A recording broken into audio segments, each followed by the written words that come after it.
Hello, and welcome back to a very wintry Pleasantview. This episode is going to be about Ricky Cormier, and he lives here in Don Lothario's old condo. So here's the house, and it's actually pretty fun to see it like this because I very recently sort of remade it or refurnished it to look like what it used to look like when Don lived here for that Machinima cutscene that I did.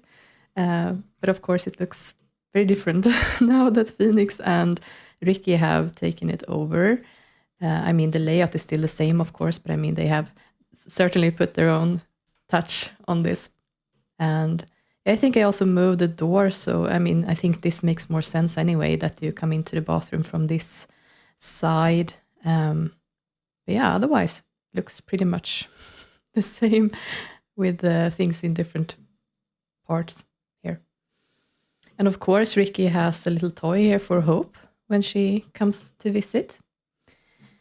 But I think that's the only thing that I put in for her so far. There's no bed or potty or anything like that. But I guess that can be easily resolved if needed. And both Phoenix and Ricky are sleeping still. I think that they're probably going to sleep in for a bit. But Phoenix is actually going to go to work today at Landgrab Industries. So he leaves at 8. And then Ricky's going to have technically the whole day to himself, but he's working freelance. So I have some things planned for him. I hinted this in the most recent cutscene, but my plan for today is actually to host my first soccer game at the soccer field. Try to actually make that soccer field profitable for Kennedy by hosting a game. And of course, Ricky is going to be there to take photos for the newspaper. So that is the plan. Let's see how it goes. And yeah, Phoenix has become healthy, sleeping his sickness off. He had a flu actually when I started up this household. So that is the plan for later. But I'm figuring that if it's a soccer game, it's probably going to be in the afternoon after people are done at work. I guess 3 p.m. is a good time for it. So Ricky has the first part of the day to himself, basically. And Ricky, of course, has had quite a rough time for a long time with the whole drama that Lilith put him through. Well, that he also put himself in that situation, of course. But with the fact that he wasn't able to be a part of his daughter's life. But that has changed now that he's actually made up with Lilith and from the help of Andrea, his older sister as well. So Ricky is feeling a lot better than he has for a long time.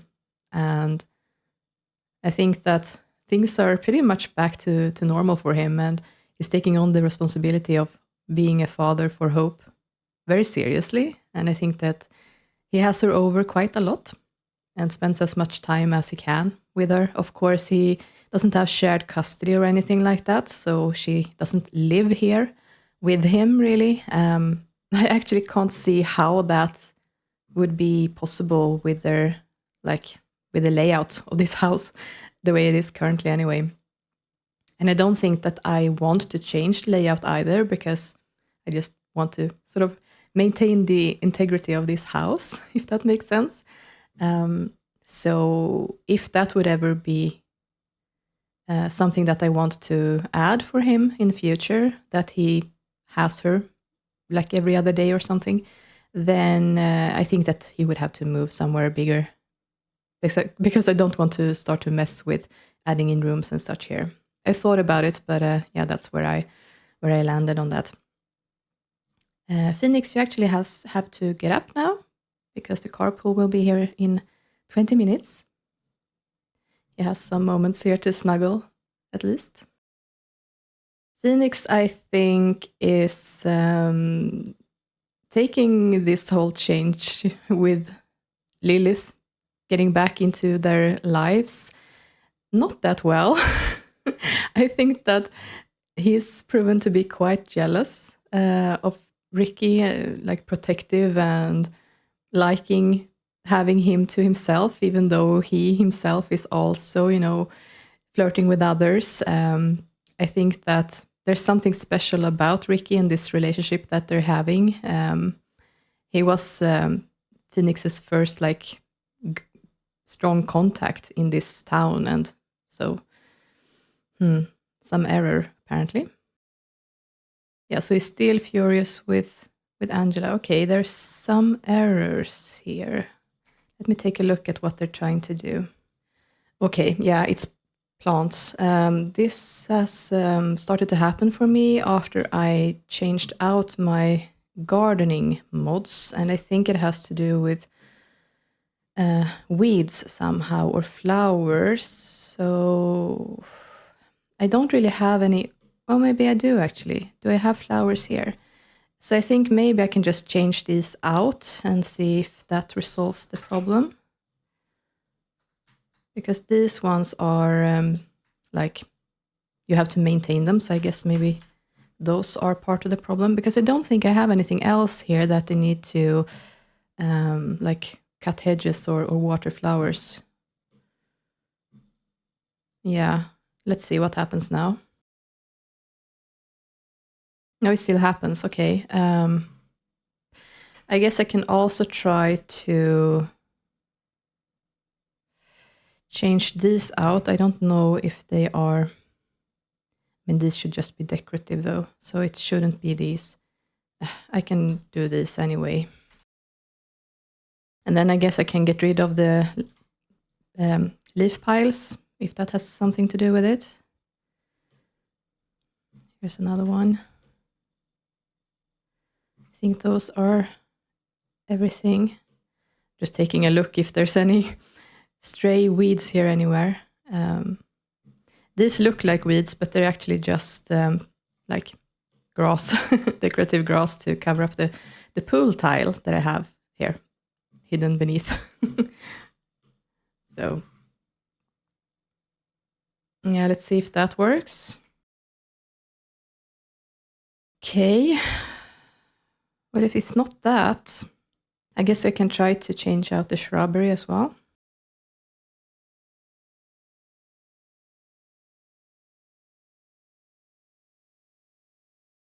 Nope, still happening. Guess let's change out this as well then.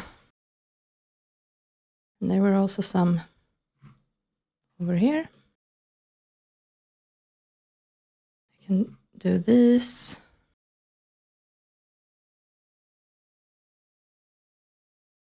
Still happening. Yeah, I guess I can check these out as well.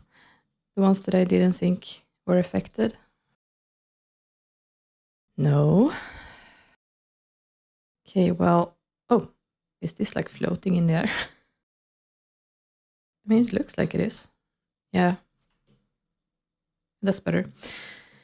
Well, what can it be then? Guess the stones. For whatever reason. No. I guess the trees. This is starting to get really ridiculous.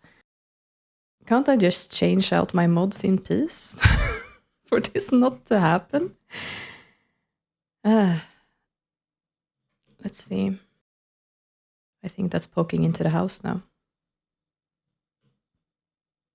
Yeah, and also this is already doing that.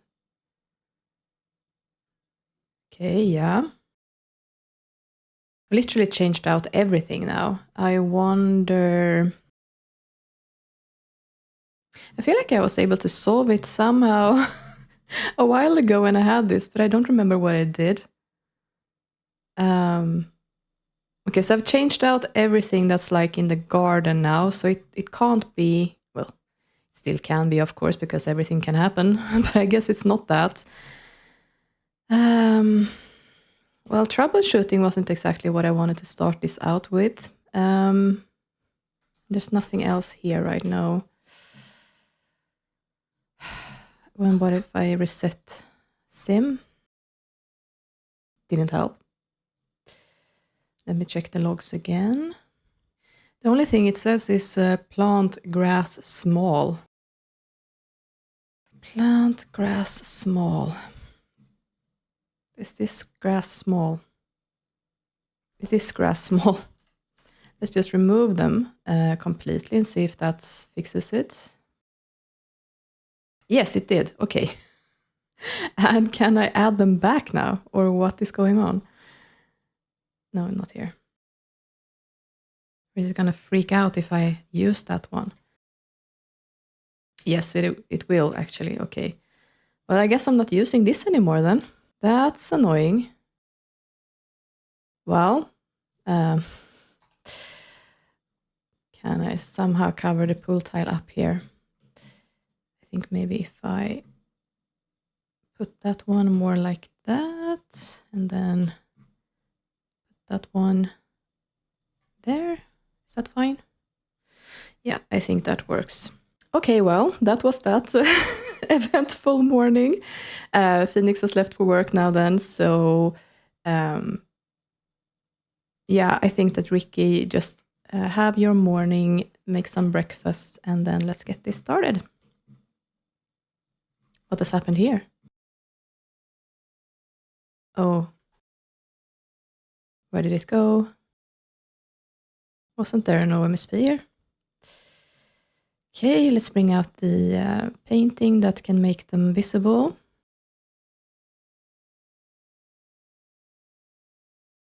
Yeah, thought so. This was the one that I wanted to remove. Okay, right. So let's just use this one. And let's go with the invisible one so I don't have to see the green color. Is it just me or is it twisting to the side? Oh, but okay, maybe I accidentally put the OMSP on the side. Okay. Don't think it's going to be able to use it if I put it there. Yeah, let's do that.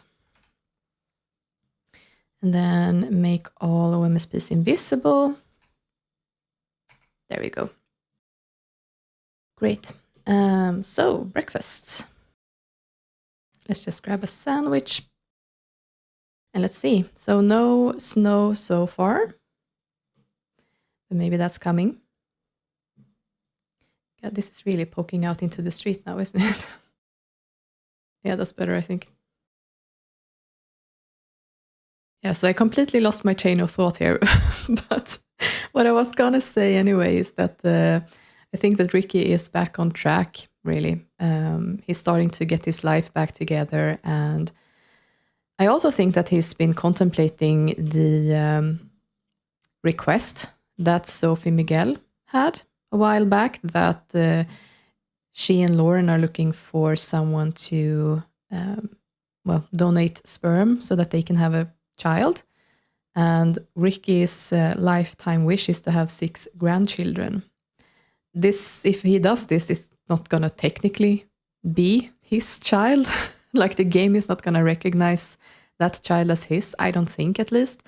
But I will know that it is his child. So I know that it's a step in the right direction if we're just looking at his dreams and hopes for his future.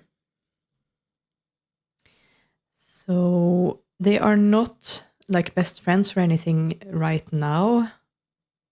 I don't know why. They've been very close since they were teenagers, but I guess maybe they've slipped away from each other. Oh, yay, snow. So I think that he's going to actually just invite her over and have a chat about it. And let's see if I can arrange that for them as well. Let's start by just changing into your everyday Ricky. And something that I wanted to mention about the snow, actually, that you might notice is that I have removed the mod that I added in to make the temperatures more extreme, because I've been playing with that mod for a long time now in my Strange Town, and in Strange Town it's summer all the time, and it was so obnoxious to have the temperatures be so extreme. Like everyone was red like lobsters all the time and like fainting in the street. And yeah, I can't take it anymore. So, but since I have that mod still that makes it snow more in winter, the 3-day seasons isn't going to be a problem, I don't think, anyway. So, yeah. And also, I think that is also going to make it less obnoxious with the community lots in winter as well. Because once I've visited the community lots in this series here, like the library and such, it's also been freezing cold. So I think that this is also going to help a lot with just avoiding that issue, basically. All right, but then Ricky is dressed, so let's just go ahead and let's see if Sophie can come over. Maybe she's at work, though. Let's see.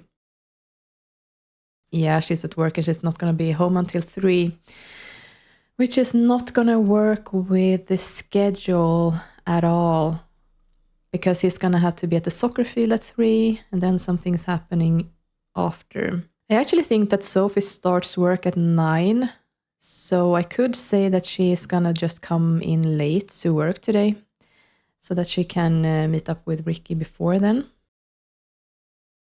With the power of mods, of course. Yeah, and let's just start by greeting her then. Oh good, she's coming inside. It looked very cold. All right, so I have some wants here for Ricky. He wants to boss people around, looks like. But, oh, he wants a good reputation. I thought he already had it, but maybe he doesn't. Yeah, he does have a good reputation already. Maybe he wants to have an even better reputation, I guess. Well, talk about hobby. Can do that, sure. Cuisine or tinkering? His hobby is arts and crafts, though. I think that the issue is that he's been having an easel that didn't give the arts enthusiasm in the past, I think, before I got those new easels that Belladova fixed. So I think that's why he doesn't have anything in arts and crafts, actually. That's funny. All right. Yeah, but we can go ahead with cuisine. Why not? Play with Sophie. Oh, and also give love to Jake, actually. That's his sister's dog. So I guess he's thinking about, his sister's family, really. It was a while since he hung out with them, I guess. So what was this? It was play with. Sure. So they really need to improve their life. Like, what is it? Is it lifetime relationship? Daily relationship is the top one, and then lifetime relationship. Can appreciate her, sure. Because there is a well, since I have that mod that allows my Sims to donate sperm and ask for it, I think it's under propose, but he doesn't have that option right now. Yeah, so I think that they need to be closer. Oh, isn't it like bust a move that gives a great boost to the lifetime? Yeah, nice. But then again, I don't know if he can propose to do it or if she has to ask him. Let's see, if I make her selectable, can she ask him? No, actually. So I don't know if it is because she's on his lot or if it's just the relationship that needs to go up. But I guess I can do some more like... Oh, she did not want the back rub. Okay, sorry. Let's do a friendly hug then.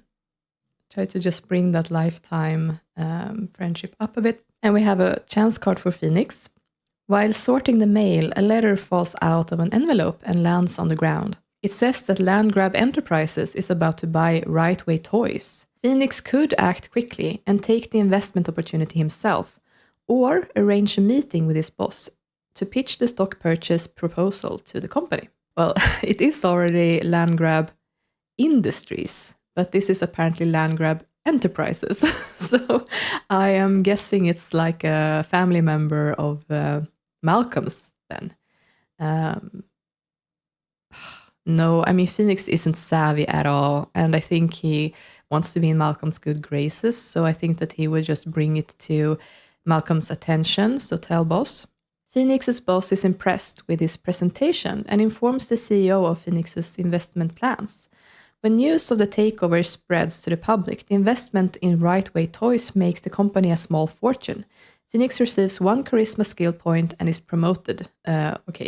To executive assistant, but actually I think he has a job stopinator because of like the active career, so he's not going to be promoted, but he did get a charisma point. So yeah, the job stopinator, he's still going to be the mailroom technician because that's just what I need him to do for now. Apparently I can give them some benefits here. That's nice. Both of them actually. Okay, cool. Well, that didn't do anything. Let's try another hug. Also didn't do anything. I guess try to bust another move. Yeah, that helps. What is this? Tickle and joke. What now? Buy a love potion? No, I don't think so. He does have this locked in want to woohoo with 10 different sims. He actually only is in love with Phoenix right now. He doesn't even have a crush on anyone else currently. So I think that, since he's been a bit, almost depressed, I guess, for a long time, he hasn't really been working on his relationships. He is a bit close with Melissa, but they just sort of had one fling a while back. He took some photos of her and such, but it's nothing serious. But there's certainly other interesting people here. And of course, Lilith is pretty far down here, but he has 2 bolts with her, actually, even though he still thinks that Angela is more attractive, apparently. So yeah, gonna have to see what I come up with there, but I think that he's in a far better mind space now to start to work more on this than he's been for a long while. So that's good. Rolling a lot of ones for Sophie here, that's good. Can you propose now? No. Okay. How about now? No. Okay, I am actually just gonna cheat a little bit to bump it up because, as I said, they've been close friends for many, many years. I honestly don't know why it's been down so much. I guess maybe it is if I haven't had them be in contact for a while, and then since I used the time control clock that slows down the time, that also makes the friendships decay really, really quickly. So that could be the reason. So let's just see if they can make best friends here, because I think that is one of the requirements anyway, that they are that close. What about now? No. So he can't propose that. And what if I make her selectable now then? Can she ask for it? She has proposed. Yes, here it is. Okay. So she can actually request it, but he can't offer it, I guess. So I'm gonna go ahead and do that. And he said yes, perfect.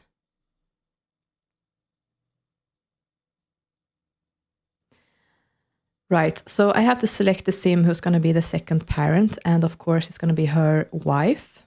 Can I do that? Is that her friendships? Yeah, it is, good. So Lauren is going to be the second parent. Good, and then they also had a money transfer. I think I saw 300 simoleons. So she paid him actually for this, for the help with this. And Sophie is now pregnant. So that's like the first step of how that mod works. And then once I play with Sophie and she like gets pregnant and eventually gives birth, I am going to get a pop-up asking me what parent the baby is going to live with. That's also going to give an option to have like Ricky be the parent after all. I think, if I remember this correctly, I know that's how it works with the surrogacy part of the mod anyway, that the mother that actually gives birth can keep the baby. But otherwise, yeah, it's just going to be their child from now on. And in the what is this called? The family tree. Ricky is not going to have the child here at all. It's only going to be Sophie and Lauren's child. Cool. Well, I think that they can sit down to play some games together until it's time for Ricky to leave. Well, until Sophie has to leave, I guess. I guess she has to drop off to work, but they can spend some time together. I guess maybe she took the morning off or something to meet with Ricky. Or maybe not. Looks like she wasn't interested in that. Oh, she's sick. Yeah, okay, that's why. Let's see if I can try this again then. Maybe she just needed to cough briefly. Yeah, there we go. Now it looks better.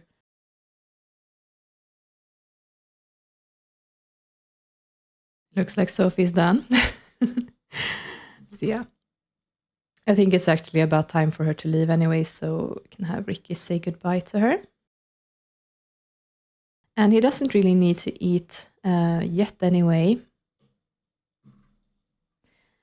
So let's just have him go upstairs and...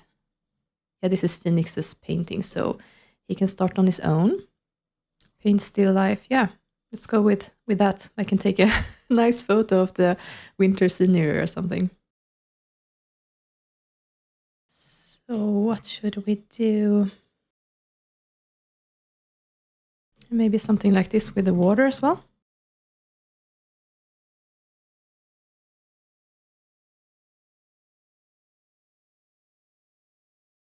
Yeah, I think that's fine. Nice wintry picture.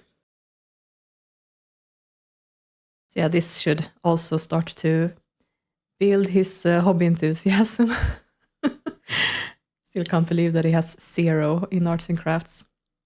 But it looks like he has had it in the past though, because he has a membership card. And Phoenix has actually quite a lot, so I guess maybe it's just that I haven't had him paint for a while as well. I've been focusing a lot on his photography, I guess. Yeah, good. Now he has at least 1 point. That's good. What does his creativity skill look like? Okay, it's just 6 actually. I could keep working on that. Phoenix has 7, so... Also curious about his friendships. He's still very close with his sister and his nephew. And then, of course, Lilith as well. He is close with Alvin Stratton, which is interesting. At the first glance, they don't really seem to have a lot in common. Neri Turner and also Callista used to be his neighbors, and also Kaylynn. I think that Kaylynn and he had something going on for a while. Oh yeah, you're also getting a memory here, donated sperm, so that it's possible to to keep track of that as well. And that was Melissa. Yeah, exactly, Kaylynn. But they're not a thing anymore. So yeah, they still have the best friends forever tag, though. Apparently, he's been starting to get close to Christy Stratton, but also he has been collaborating a lot at work with Lucy, and he's also going to meet up with her later to work on this soccer article.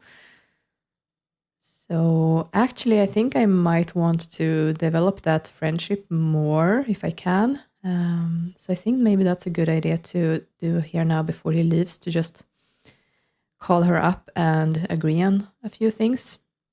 If she's not busy at work, that is. Yeah, she is, okay. Well, I guess that plan is moot then. Yeah, I'm just kind of thinking if I want her to come over before the leave for the soccer field, but I don't think that she would. Don't see why she would. But I feel like I want to build some sort of relationship here for him. This is a little bit interesting as well, Sandy Fairchild, that I recently made playable. That could be something. Another idea would be to have him reconnect with Ophelia as well, since he's reconnecting with Lilith. But I don't think that Ophelia's ever really liked Ricky that much, so maybe it doesn't really make sense, actually. Yeah, I think actually the person that probably makes the most sense right now, anyway, is Sandy, unless she's at work as well. But let's see if she answers. No, everyone is at work. Okay, well, in that case, I think actually that. I mean, he could call up Alvin just to strengthen that friendship, because I think that Alvin has the day off today. Most of the scientists do. Yes. Good. Finally, someone who's not working. Yes, I don't know where this relationship or this friendship came from. I guess they were also neighbors at one point when Ricky. No, actually, they were roommates. That's where it's coming from. He and Phoenix used to be roommates with Alvin and Russ, actually. Yeah, that's how it is.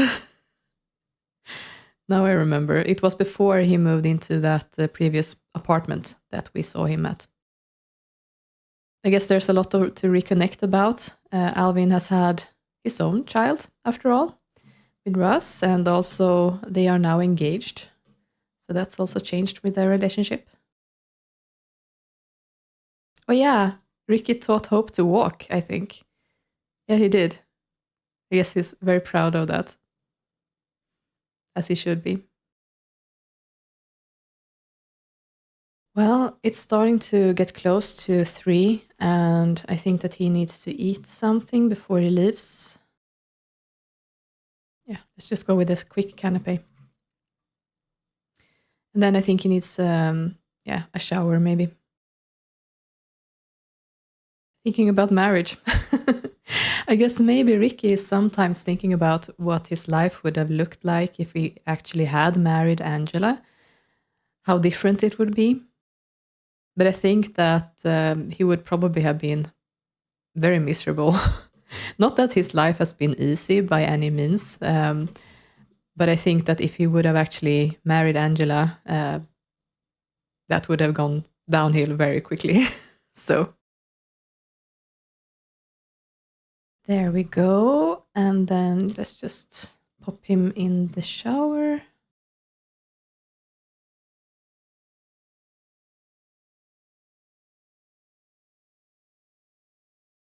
All right. And here we have Phoenix back as well from work. So I guess that Phoenix would also like to watch the game. So I think he's coming with, actually. Makes sense to me. Yeah, Ricky is almost done here in the shower, so I'm gonna switch over to the Cox household and let's go with Kennedy to the match. So here is the Cox household. It is the morning and everyone is still in bed.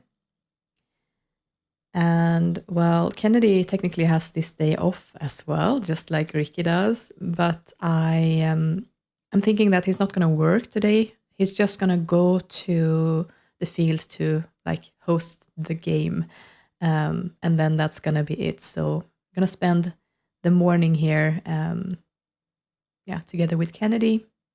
And I actually think it's enough if I have him leave around 2 p.m. or something. And of course, Kaylynn is going to go to work at the hospital. And then we have Amelia and Nathan, who I don't think that you've met as teenagers yet, but they've grown up now. I think I just showed you pictures of what they look like. So we have them still in the same room here, refusing to face each other, apparently.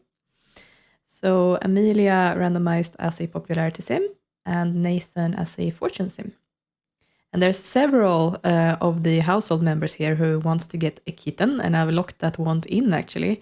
So I need to remember that because Lily and Iris have kittens. And I think also there was someone else who had kittens. Oh yeah, the Lillard family. But I think that that kitten was already given to the Day family. Yeah, that's how it was. But yeah, I have to remember that when I play with Lily and Iris next. Because I think that there was one kitten that, but maybe that one was, I think I might have decided to give that one away to Danielle Lillard. Yeah. I'll have to figure that out later. Maybe someone else is going to have kittens later on, but yeah. I mean, yeah, I think it is, yeah, Tosha. It's Tosha Lillard who wants to raise like 20 puppies or kittens or whatever that wants. So I think that she's going to have plenty of kittens moving down the line. But anyway, we have the morning here, and of course the kids are going to be leaving for school. Little Vanessa here as well. You can make your bed, Nathan. And also apparently Kennedy and Kaylynn are waking up bright and early. So yeah, I think that they want to make breakfast, and Kennedy is actually the one who has the most cooking skills. So I guess he's the one who's gonna do it. Fill the pet bowl first, and then let's serve some pancakes, I guess. And you can make the bed. Yeah, and practically the whole family are actually sick with colds as well. So I don't think that anyone has any medicine on them, right? No. Oh well, maybe they will get better throughout the day if their mood is high enough. So Kennedy has been struggling with money for a long time. He has intense loans. Let's see how much it is currently.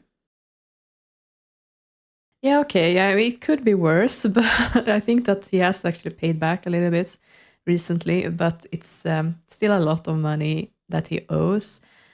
So it's very important actually that this is going to be a success. And Kennedy has been working very, very hard to set up the team as well, employ people and get things going. And it's also been in very close contact with sponsors, like Malcolm Landgrab, for example, is sponsoring the field and the town hall as well to promote, wellness and such for the town. So that's also money that's going to be going into his account. Well, not his account, but you know what I mean. The business, I guess. Let's see, they're actually probably not going to have time to eat for very long because it's 8. She doesn't need to eat, but she needs to get up though. Yeah, no, they won't have time to eat, so. Okay, so Vanessa got sick, but Nathan is healthy again, so that's good. Nope, he's sick again. Just kidding. Okay. Yeah, so these two have a short, very short moment to themselves here. Kennedy really went all out with the breakfast, but everyone has just left. So I guess there will be leftovers. I know that Kaylynn has been thinking about more children, and yeah, she wants to marry off 6 children. But of course, that has not been something that Kennedy has wanted. So they have their 3 children, which is quite a lot anyway, but not as many as Kaylynn would have wanted. And Kennedy is actually very close to becoming an elder at this point, so I don't think that he would want any more children at all. I have been considering if they are gonna adopt kids. And that could still be a possibility because they could adopt children as well. So maybe that's something to do later on. If Kennedy says yes to that, that is. But I mean, being older than Kaylynn by 7 years, things are a bit different for him, I guess. So go ahead and put those away. Kaylynn, you actually have to sort of run now, or you're going to be late. Yeah. The carpool is not here anymore right now. So I guess you're going to have to walk to work today. Let's see. Walk to work. She does have 7 with vacation days, though, and she is sick. So I guess, yeah, let's just keep her home, actually. And maybe she can get better. Oh, this is left on the floor. You can change into her everyday, and, well, I mean, Kennedy is very sporty. There's quite a lot of things to do in the garden, though. There's a lot of leaf piles left. He's healthy again, so that's good. Actually, he can take care of that. And I think I'm just going to let Kaylynn sort of mind her own business. Not going to put her through a lot of stuff now that she's ill. Something that I've been wanting to work on with her for a long time is actually friendships, because she is not very close to a lot of people here.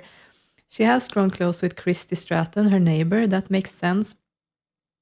I think I was also starting to work on a friendship with Edith Day.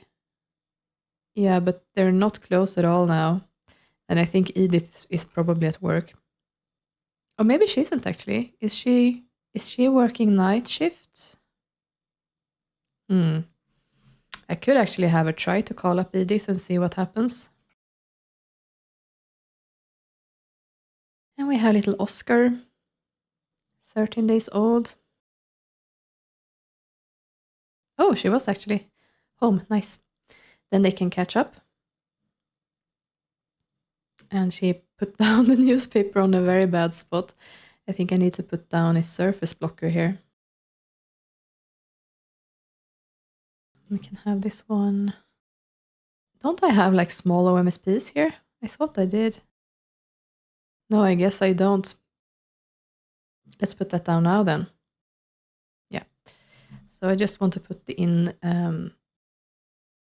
like empty ones like that. And then they can use those to put down newspapers, bills, and those kinds of things there. Of course, it doesn't work when I want it to. There we go. And the Sims can actually use them as normal tables, so that's nice. Okay, why don't you change into your everyday? And then I guess Kennedy can just do some gardening here. Now that I think about it, it's actually nice that Kaylynn is befriending Edith, because Kennedy used to be roommates with Benjamin, and they're also still best friends forever. Looks like he needs to work on some relationships here with Don and Malcolm, and also Marissa. Okay. Yeah, let's go with duty, be gardener. He's going to take care of those leaf piles. I think that he might actually autonomously burn them, though, so I think I'm going to have to keep an eye on him so he doesn't set himself on fire. Yeah, even more bills, of course. Oh, good. Kaylynn is also healthy again. Nice. Then I don't have to worry about, overworking her. Because I was thinking that maybe she would want to keep working on her toy making skill. You can see them here in the corner talking a lot about the Watcher, and of course that's something that they have in common. Edith is quite religious, and I think Kaylynn is as well. So they are probably bonding about that as well. So they made friends, and I think that Oscar probably needs some attention here. It looks like he was a bit lonely earlier, so let's just give him some pats. Oh yeah, he doesn't have his whiskers. I should probably just briefly change his appearance so he can have those. Now that I have seen the cats with the whiskers, they look so strange without them. I can't unsee it that they don't have the whiskers. That's the danger of it as well. Can I use this one? Yes, if he can actually fit into the room, I guess I can. Yeah, that should work. Oh. Yeah, it did work. He just decided to walk behind her for some reason. Yep, and they're already there. I don't have to do anything, just take OK. And then he should have the whiskers. Yep, he does. Really cute. Is his social up now? Yes, it is. Good. Well, in that case, I think I'm going to send Kaylynn to just work on some toys here. Make many clowns in a box. Yeah, and still she's thinking about adopting children, so yeah, let's see what happens. But I think definitely with how much she's thinking about that all the time, every time I play her, I feel like that is something that's just going to happen down the line, whether Kennedy wants it or not. I think if she's persistent enough and they don't have to go through the whole pregnancy thing and he realizes that it can be a kid who's a toddler or a child, it's going to be working better. Yeah, they don't currently have a room for another child though, and they don't have money to extend the house either. So that is like something that he can use as an argument at the moment, at least. So far, he hasn't set anything on fire, so that's good. So I think that maybe once he's done, because I think that this is the last pile. There's nothing on this side, right? No. Then I'm probably going to interrupt him and then just have him discard them instead, because I don't really want to risk him burning to death. Yeah, stop that. And then dispose instead. He's just going to have to walk back and forth. For some reason, he wants to throw it away inside rather than just going here. I guess maybe that bin was slightly closer. Okay, he wants to keep the autonomously garden now. So let's see if he actually keeps throwing stuff away or if he's gonna burn it. Nathan has a chance card. A game from overseas is on during computer class. Nathan really wants to see it, but watching the game on the internet is pretty dangerous. Should Nathan pay attention in class or watch the game instead? Oh, he would definitely watch the game. I could not see him being... yeah, he would go his own way, I think. Nathan sits down and watches the game while the class is going on. Unfortunately, the teacher is introducing a new subject and Nathan misses some crucial information. As a result, Nathan loses sports enthusiasm. Oh no. Well, that's how it goes. He's setting it on fire, of course he is.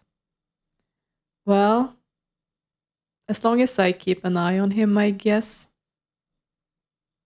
Okay, so he's gonna wait. Those two are spreading the fire. God, this makes me so anxious. I think that as long as he doesn't stay too close to the actual fire as it's going on, I think it's fine, hopefully, because that was what happened with Chloe when she was set on fire, that she was actually standing right next to the burning pile. And I think that that is what happened. Speaking of which, God. Oh my God. Yeah. It's like walking through the burning piles. Yeah. Yeah, it's spreading. It's moving away and it's moving like back into the fire. This makes me so anxious. Can you please just go here? You're way too close. Yeah, I think that's good enough for today. Let's just keep these 3 piles for another day. I don't have the strength to keep going with this. Yeah. Oh, that was automatically set on fire for some reason. Okay, I guess it was spreading while I wasn't looking or something. Okay, well, Kaylynn has had a bath, apparently. Sure. You can make many. Oh, so that's why they don't have any money anymore. She can't afford making anymore. But let's sell those. And let's just go here. She can actually work on that skill on the computer now that I think about it. If I can find it. Wait, what's this? Write a restaurant guide. Yeah, study badges, there it is. So, toy making. Oh, she's actually really, really close to getting the silver badge. I think she just needs 666 points for it. So, let's see. Oh, and someone brought Jolie home from school as well. She's beelining for the cat. Looks like it might have been Nathan. Oh, they have 2 bolts together, apparently. She is actually the most attractive sim he's met so far, which is interesting. She is already together with, oh, what's his name? Right, Nassim. Right, that's how it is. But I mean, he brought her home. Why don't you just chat and get to know each other better? They're teenagers, right? They don't have to be completely committed to one person already. No, she got scratched. Yeah, so Kennedy is freshening up, and I think that once he's had a shower, I can actually send him to his lot because it's already almost 2 p.m. Yeah, Kaylynn is feeling a lot better now, dancing. And I think her face is probably frozen in that awkward expression, right? No, it wasn't. She was just making a face as she was dancing then. Yeah, no, you don't have to bring anyone. Woodland soccer field.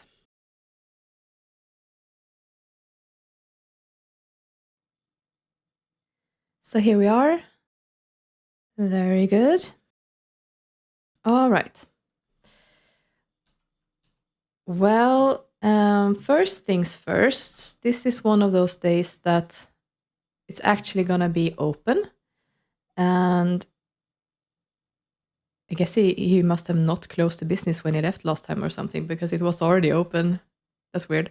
Okay, but anyway, so let's call in the employees. So there's actually someone in the cafeteria to serve the food. Oh, maybe they're already here. Yeah, they are. They are already here. And they're not happy because they couldn't be paid. But speaking of that, let's bring up the spreadsheet here. And I have this tab for the soccer. And as you can see here down here on finances, I have some things that I am going to be giving Kennedy every time he goes to this lot to work. So I'm going to do that today as well because it's daily. I don't know why. I must have missed a day or something here because I've written down 6 and then I guess I must have given him this for Tuesday then if I skipped Monday because I hadn't set it up yet. And then yesterday was Wednesday, so I must have missed it. And today is Thursday, so I guess let's give him this times 2 then. So in total, this is 1,300. 1,000 from the town hall and then from Landgrab Industries, sponsorship and advertisement for Trattoria di Carbo.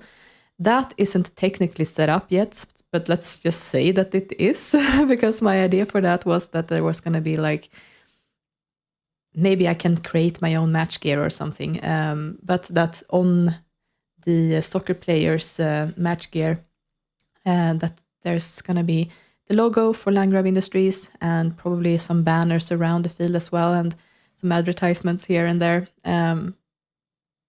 Yeah, but that's something that's like, I'm going to do that later. But yeah, so I'm going to have to change this to 3 then. And then I'm going to have 3 days left for this week. And I'm going to just cheat him that money. And then I guess I'm going to, if I remember, I can remove this from Malcolm's funds. But then again, he's supposed to be filthy rich. So I don't really feel like it has to be something. But I can do it. So this times 2 then is 2,600. So let's just go money plus 2,600. And then he can actually pay his employees, so that's a good thing.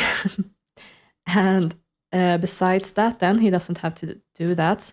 I also wanted to put down some ticket machines here today so that he can actually sell tickets to the people who's gonna attend the match.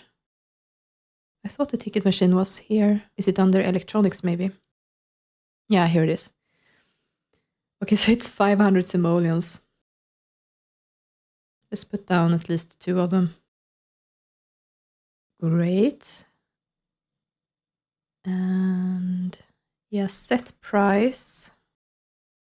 And I'm gonna go custom pricing because 62 is just outrageous. Let's make it 5, I guess. Is it the same for both? Yeah, good. So start charging customers. Okay, and we have some people coming here. So Ichel, but that looks like the first person actually. Okay, good. I need to summon in the soccer players, and apparently the doors needs to be reset here. I noticed that there's been some issue with my doors lately. I think maybe I installed some mod that affected them in some way. Let's just take a look here. Yeah, here's another one. Silly me for putting lights above the doors. Anything else? Don't think so. No, the other doors are fine. Good. All right, yeah, so let's start with the soccer players. Yeah, good. There we are. And they all need to be selectable, and they all need to be wearing their athletic wear. I'm gonna go gussy up and change into gym clothes.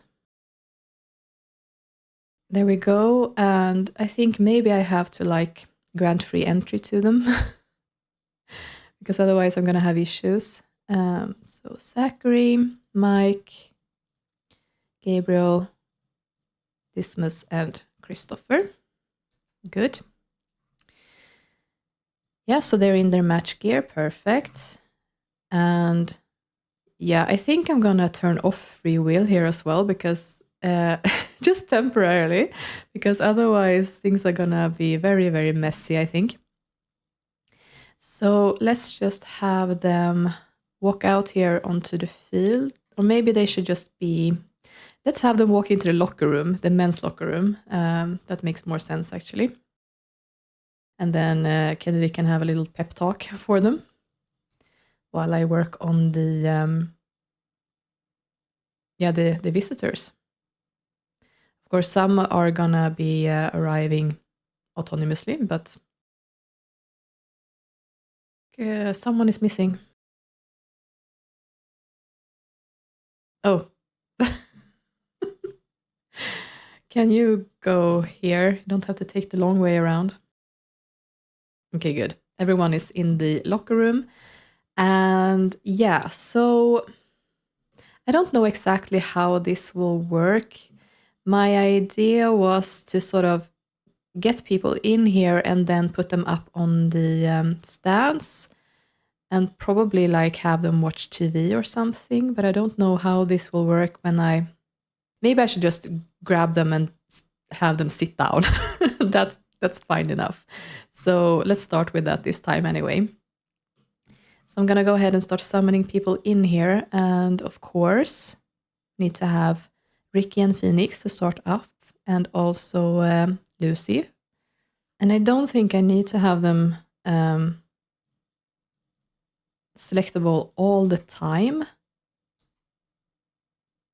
Yeah, I know. I am about to sign up. Oh, she can't even walk anywhere.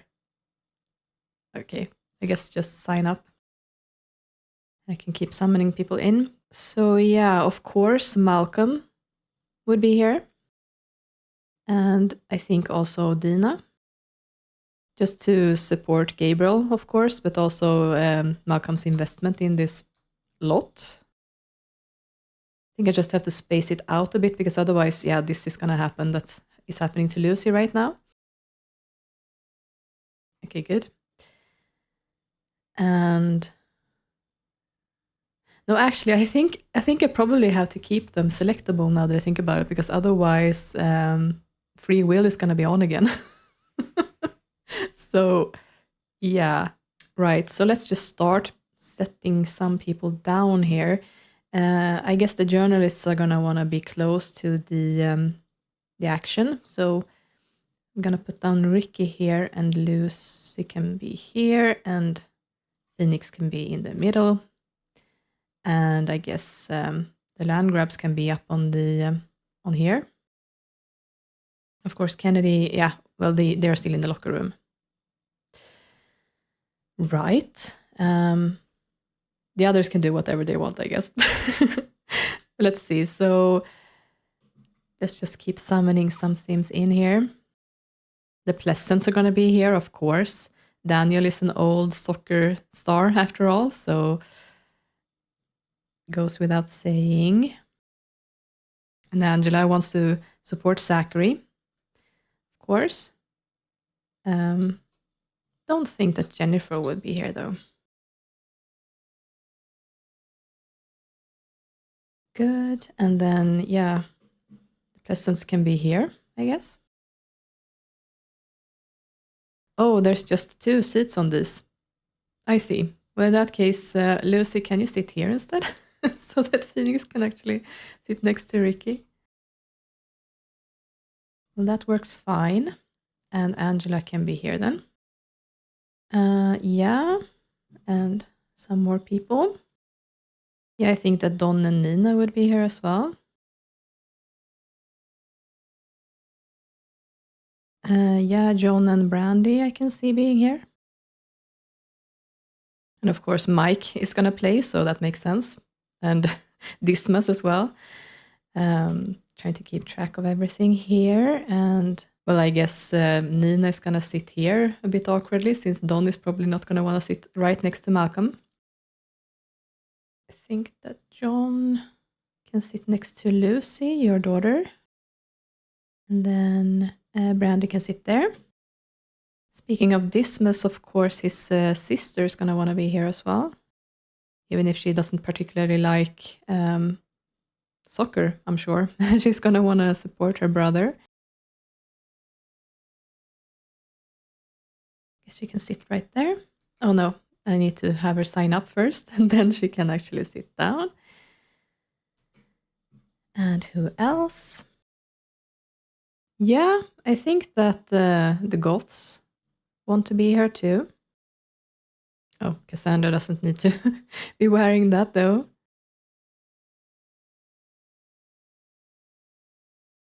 Okay, good. So she's walking.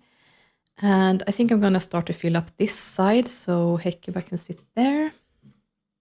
Alexander is almost done. Starting to have a hard time finding people now. There we go. I don't think Lilith would be here, really. The Brokes, I mean, I think they would be interested in soccer, but I don't think that they would be here right now. Maybe Dark and Chloe, but I can circle back to them in that case. I'm thinking about the Lillards, because, of course, Zackery is going to be playing. So Brandi and Brandon is going to want to be here. And actually, the time is sort of flying away from me, so I think I'm going to put down a... see, the freezer clock. Yeah. Let's put that down in Kennedy's office here somewhere. Just so that I can freeze time temporarily while I work on this. Good. Brandi can sit here, I think, with Brandon next to her. And then some more Lillards. Yeah, I think Randy and Tosha would be here. That's good. Trying to keep in mind also not to overstress my game. I'm already pushing the limits, I think. Just so that I don't miss anyone obvious, at least. Yeah, Marissa and Grayson makes sense as well. There we go, and you can sit down next to Brandi and Brandon. Oh my god! Nina, can you please chill? And Don, oh my god! Leave those two alone for 2 seconds. Of course that happens. What did I expect? Yeah, right, of course the Tellermans. Those are obvious. So, right, Komei is at the elder home, so... And yeah, of course, they would have also brought Komei.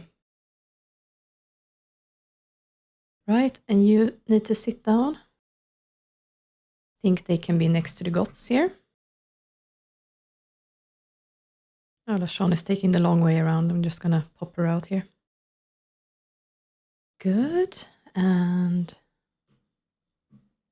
Yeah, let's put them up here, I think, or maybe next to the Pleasants. Maybe they can actually be down here instead. Just to keep the soccer field green, I think I'm gonna just turn off the weather as well. Let's see here. Turn weather off. And that is on the, what is it called? Sim Wardrobe's season and weather controller. So don't have to worry about the snow at the moment. Good. And yeah, who else? Can I push the limits a bit more here? I think probably the most important families are here now. So for Cristofer, there is the Tellermans. Gabriel has Dina and Malcolm. And Dismas has the Don and Nina are here, and his sister. And Mike has the Burbs. And Zackery has the Lillards. So I think that actually is good enough for now. So I can actually, yeah.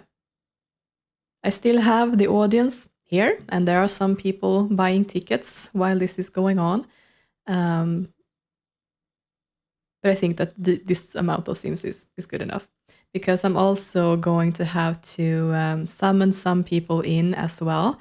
And well, let's just save the game here in case something happens, of course. So I've been working on a little something for, I think, over a year now. And that was after I was starting to figure out how to make this business profitable and how can I actually work with an actual game once I have a team. So it's been a long process to work this out. And this is probably when you're going to go like, Annie, what are you thinking? But hear me out, okay? I've been working on how to actually play out a soccer game, and I sort of ended up building my own game. So, well, first things first, when I started to think about all this, I was sort of looking through the lenses of board games, because in my house we play a lot of board games. Every Monday evening is a board game night. And what I figured out down the line was that The Sims is on a grid. I could actually build a soccer game that's turn-based. So that's what I've been working on. And taking a look at this, the idea is that I'm going to have players on both sides of the field, and they're going to take turns to play out an actual game. And the only thing that I'm going to need for that is my nifty spreadsheet that I've been working on that's going to help me out with that. And also a normal D6 die, like the normal die that you can find with 6 sides. That's it. So yeah, I'm going to set that up. And taking a look at this, actually, I think that the dimensions are not completely correct. I don't think this is even.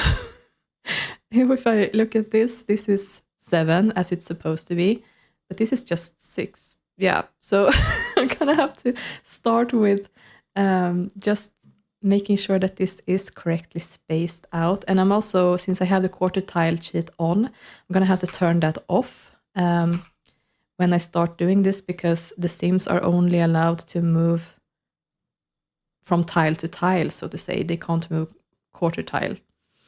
So I'm gonna do that. Let's just increase the size here slightly. Oh, and of course the grass isn't painted now in all spaces. Let's do that as well. Is it this color? Yes.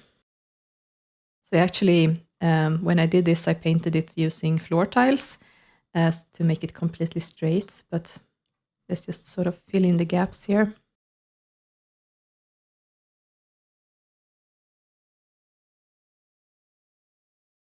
All right, yes. Now it looks correct. Except, yeah, this is also not right. Yeah, I think that this entire field is actually more wonky than I thought it was. Let's see. Yeah, this is just 6 tiles, and then this is 7. Okay. I think I actually have to extend it with 1 more even, because I noticed that this was not right. But maybe actually, I'm just gonna undo a bunch of stuff that I did, because maybe I can actually make it work anyway, but do it the other way around, so it doesn't have to be 7, it can be 6 on both sides. Just gonna hit undo until it's back to where it was. There we go. I think I can probably do this instead. That's way easier. Because this is supposed to be like that.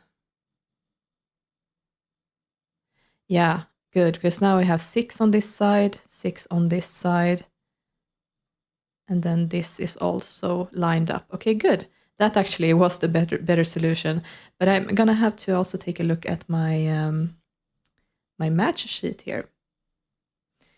So this is the field, and actually I think it was, no, it is 7.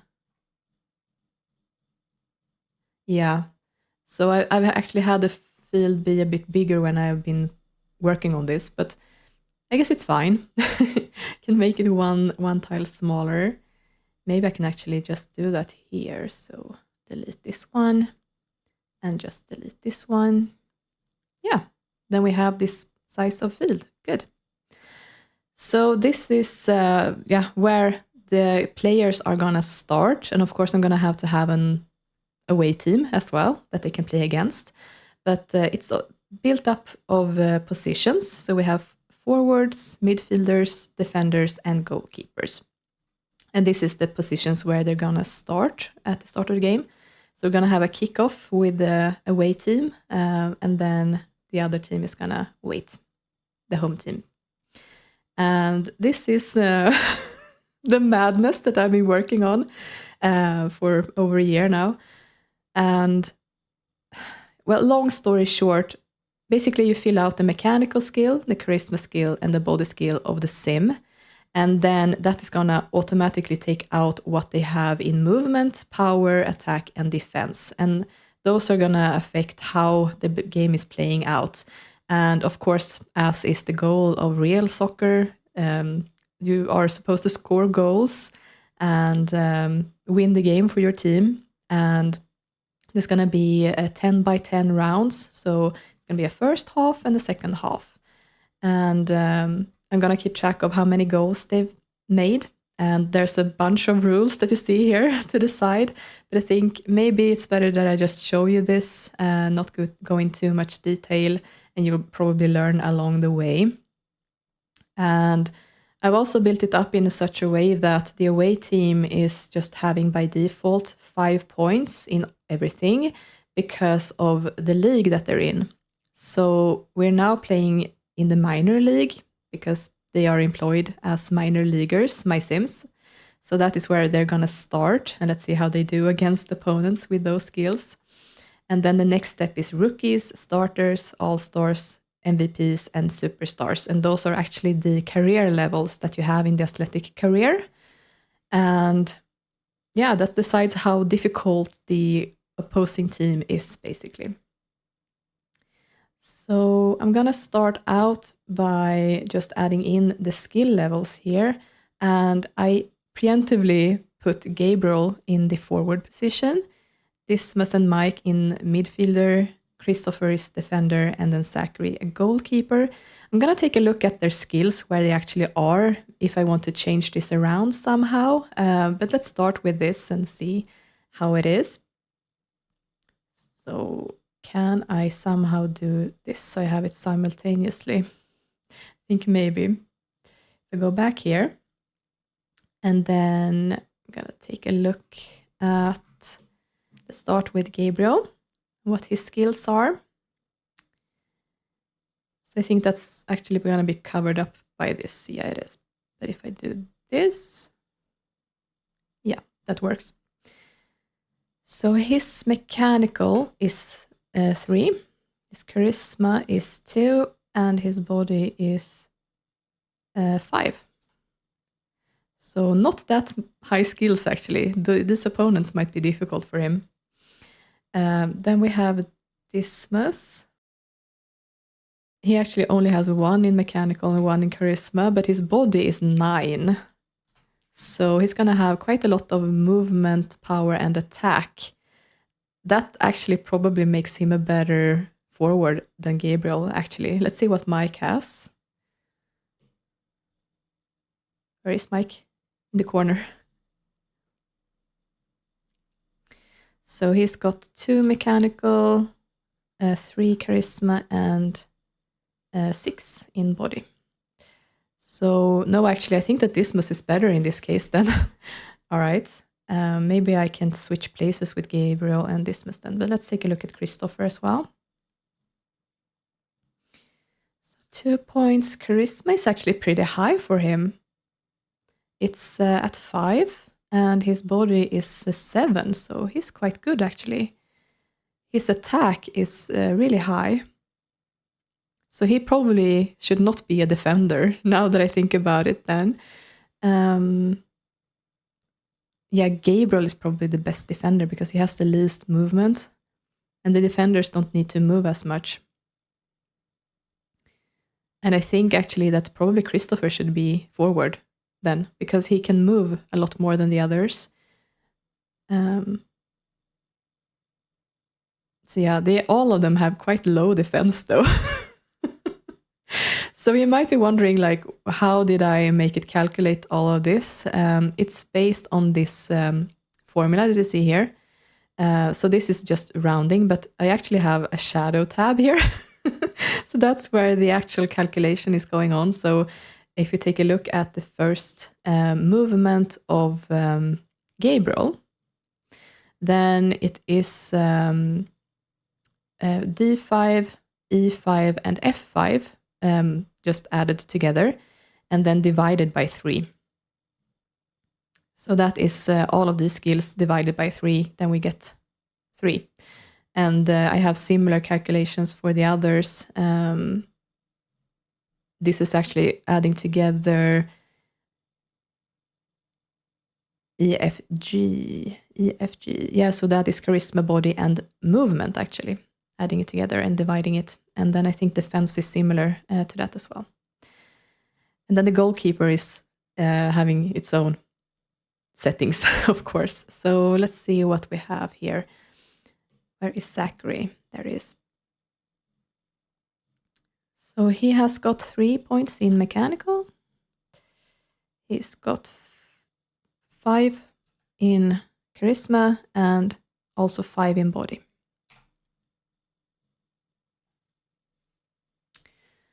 Yeah, I think that's good actually that he's the goalkeeper then, because he also has quite low movement. I think that might be different for him.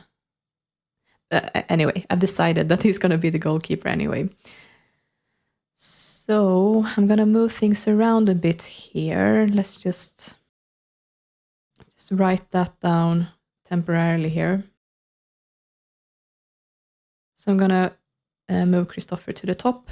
But yeah, I think I decided on Gabriel actually for the defender. Oh God, didn't like me doing that. I'm just going to rewrite it then. And then this needs to be 2, 5, and 7. And yeah, I think that makes more sense then. Good. Then we have the home team set up. Then we're also going to need an away team. And as I said, I'm not going to pay attention to their actual skills. I'm just going to summon in 5 random people. So let's see. We actually have someone here already, Blair. So we can make him part of this. Oh, he's leaving. Never mind. Yeah, so I'm just gonna summon in some random townies, I guess. Okay, I've got 5 different townies here that I can use, but of course they need to be in their matching match gear as well. So let's see here. Do we even have anything that they can use? No, we just have this one. So I'm just gonna have to start by buying gym clothes. Yep, so let's use this one for the opponents. Then they just have to plan gym clothes, change it to that, everyone. Great. So just randomly pick who does what. So I guess Phil can be forward. We can have Neri can be the goalkeeper. We have Ji-hoon. And I think it was Ryan, yeah. And Craig. Nice. So now that I've added all of these sims here, they're going to be available in my calculator. I'll just bring this up bigger. Then if I use the drop down here, you're going to have all of them so that their stats and everything is automatic. Same thing with the opposing team. So it calculates for me whatever I'm going to do later. All right. So we have things set up here. And I'm going to go into buy mode. That is where I'm going to be playing this from. Because, of course, that's the only way to manipulate where the sims are. And it's important here to, if you want to do this, to use an owned community lot so that you can actually access build and buy mode. Or if you really don't want to do that, you want to do this on a normal community lot, then you need a mod to enable the buy and build, or if you use the cheat that allows you to enable it as well. So I'm gonna position everyone and I'm gonna turn off the quarter tile placement. So Neri was the goalkeeper and this was the starting position. I'm gonna need my team as well. Kennedy, of course, is gonna stand on the sidelines here, being the anxious coach. Oh, what is Mike doing? Oh, he's stretching. I guess that works. That's a nice position. I really like Zackery as well. Really comfortable. So he's supposed to stand there. And yeah, let's have the bird view here. And let's bring up the starting position sheet. So let's start with the forwards. And who was actually forward for the opposing team? Phil.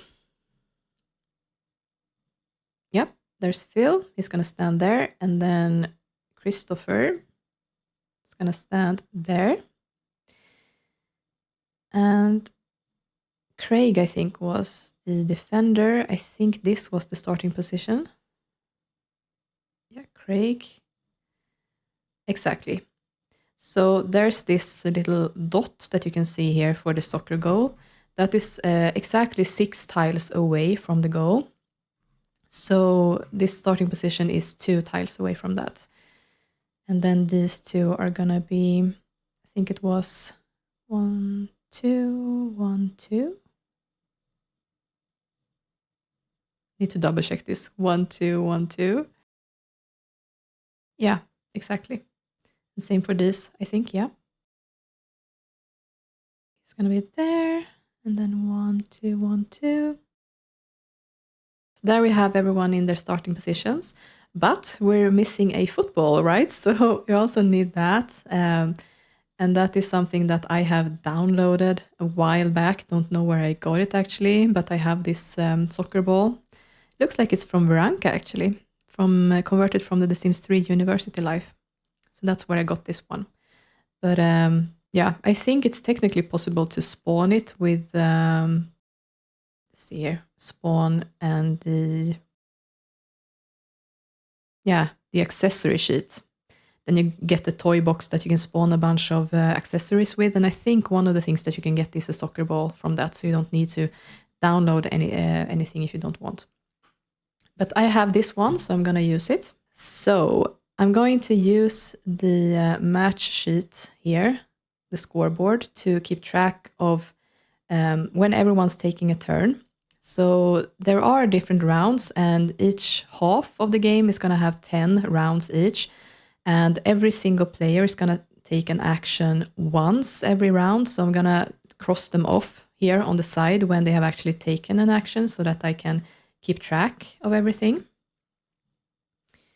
And I think I might be able to work a bit here with the different screens.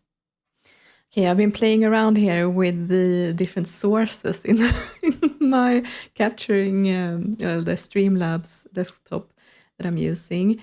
And I think that this is going to be the most important thing for you to see. Maybe I can like add some pictures in editing later if there's anything important popping up. But this is going to be where you can see what happens when they try to take over the ball and such and score goals and so on. So I think that's going to be the most important part. All right then, so let's get this started. This starts out with a kickoff, and that is not like part of the number of actions that the players can take during their round. So Phil is actually going to be able to take an action as well this round, even though he does the kickoff. And the players can only move like this in straight lines, but the ball can move diagonally. So that makes the ball move a bit quicker than the players. And how far it can travel depends on the kicker's strength, and that is marked as power. So in this case, Phil and everyone in the opposing team has number 5, both in movement and in power. So the ball is always going to be able to move 5 tiles, and it is going to move in a straight line somewhat to the closest player. So in this case, it's going this way and ends up with Ji-hoon. And that is the game started. And then since the away team is currently having the ball, then it is the home team that actually takes the first action. So this is for me to figure out what is going to be the best strategy to start with, basically.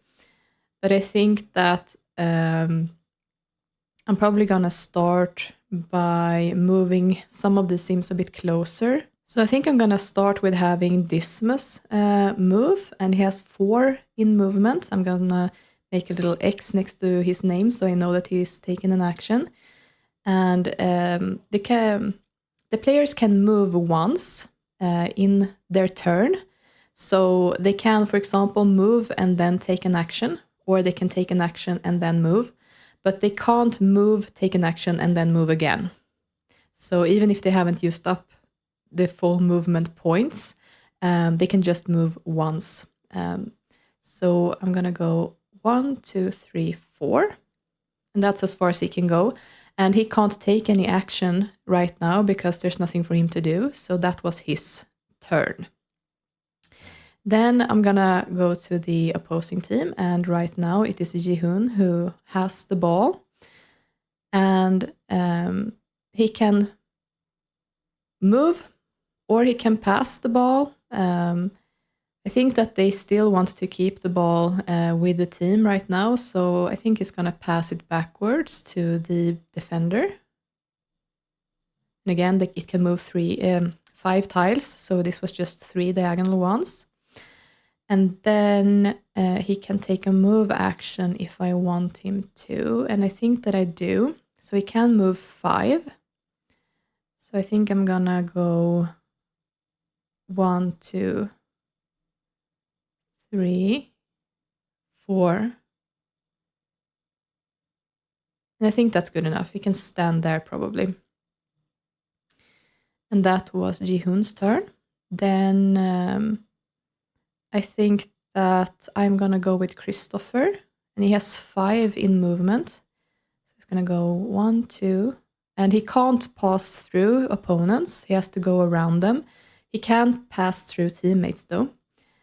So he moved 1, 2, 3, 4, 5. I think that's what I want. And then he can't do anything either. So now then Craig has the ball, and I think that he probably wants to move forward a bit. So he's gonna go 1, 2, 3. I think that's probably good enough. So he's right there, and I'm moving the ball together with him when he's dribbling. And then,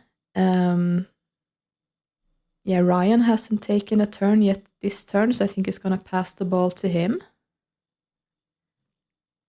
There we go. And I'm placing always the ball in front of their feet as well. So if they are moving positions in some way, I'm going to move the ball with them.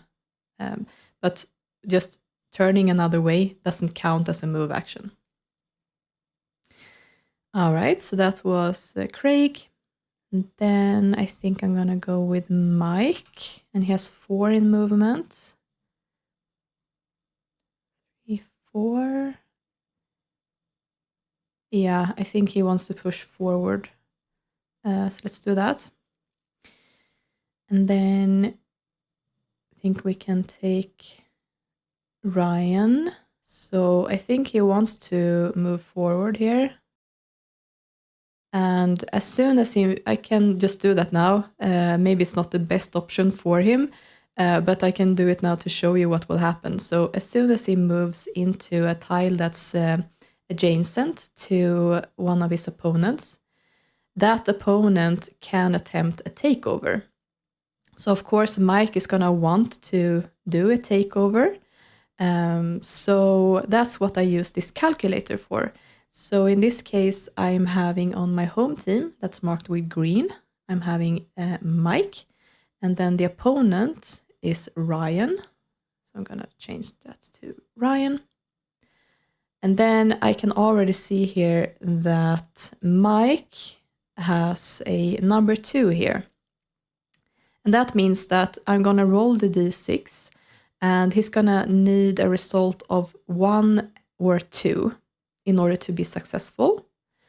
If it is a number 3, 4, 5, or 6, he's not gonna be able to do it. And you can see here, if it would have been the other way around, that Ryan tried to do a takeover on Mike, then he would have from 1 to 4 would be a success, and then 5 and 6 would be a failure. So he's a little bit better at playing soccer. And also you can see that there's a modifier here, and that is if there's a second opponent adjacent, then I give them a bonus of 2 points. But that's not the case this time, so let's just keep it as it is. And I'm gonna go ahead and roll my d6 die and let's see what I get. I actually got the number 1, so that means that Mike was actually successful in this case, so he's gonna take over the ball.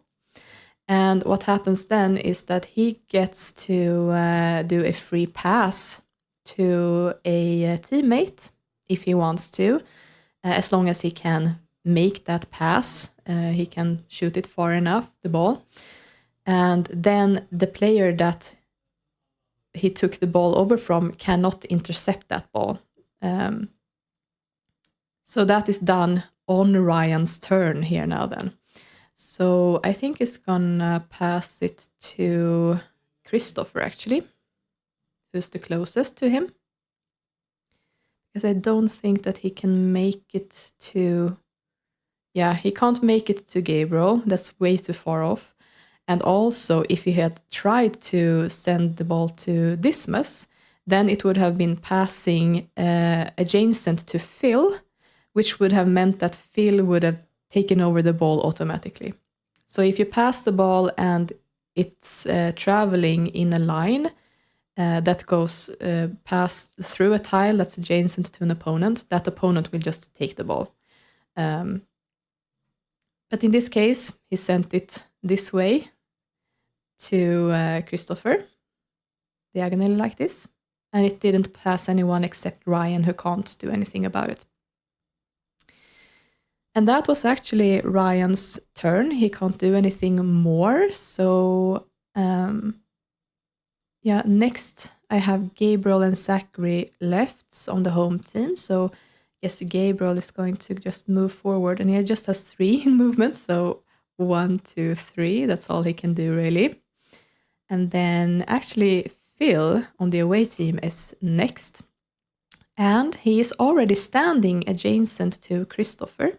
So he can just go ahead and start with attempting a takeover. So I'm going to do that. I'm going to change this to Cristofer and then also Phil. So as long as the results in between 1 and 4, it's going to be a success. And 5 and 6 is going to be a failure. So let's see what I get. I got number 3, so it was a success. So he takes over the ball and he can pass it to a teammate. I actually think that he wants to do that. I think that he wants to pass it to Craig.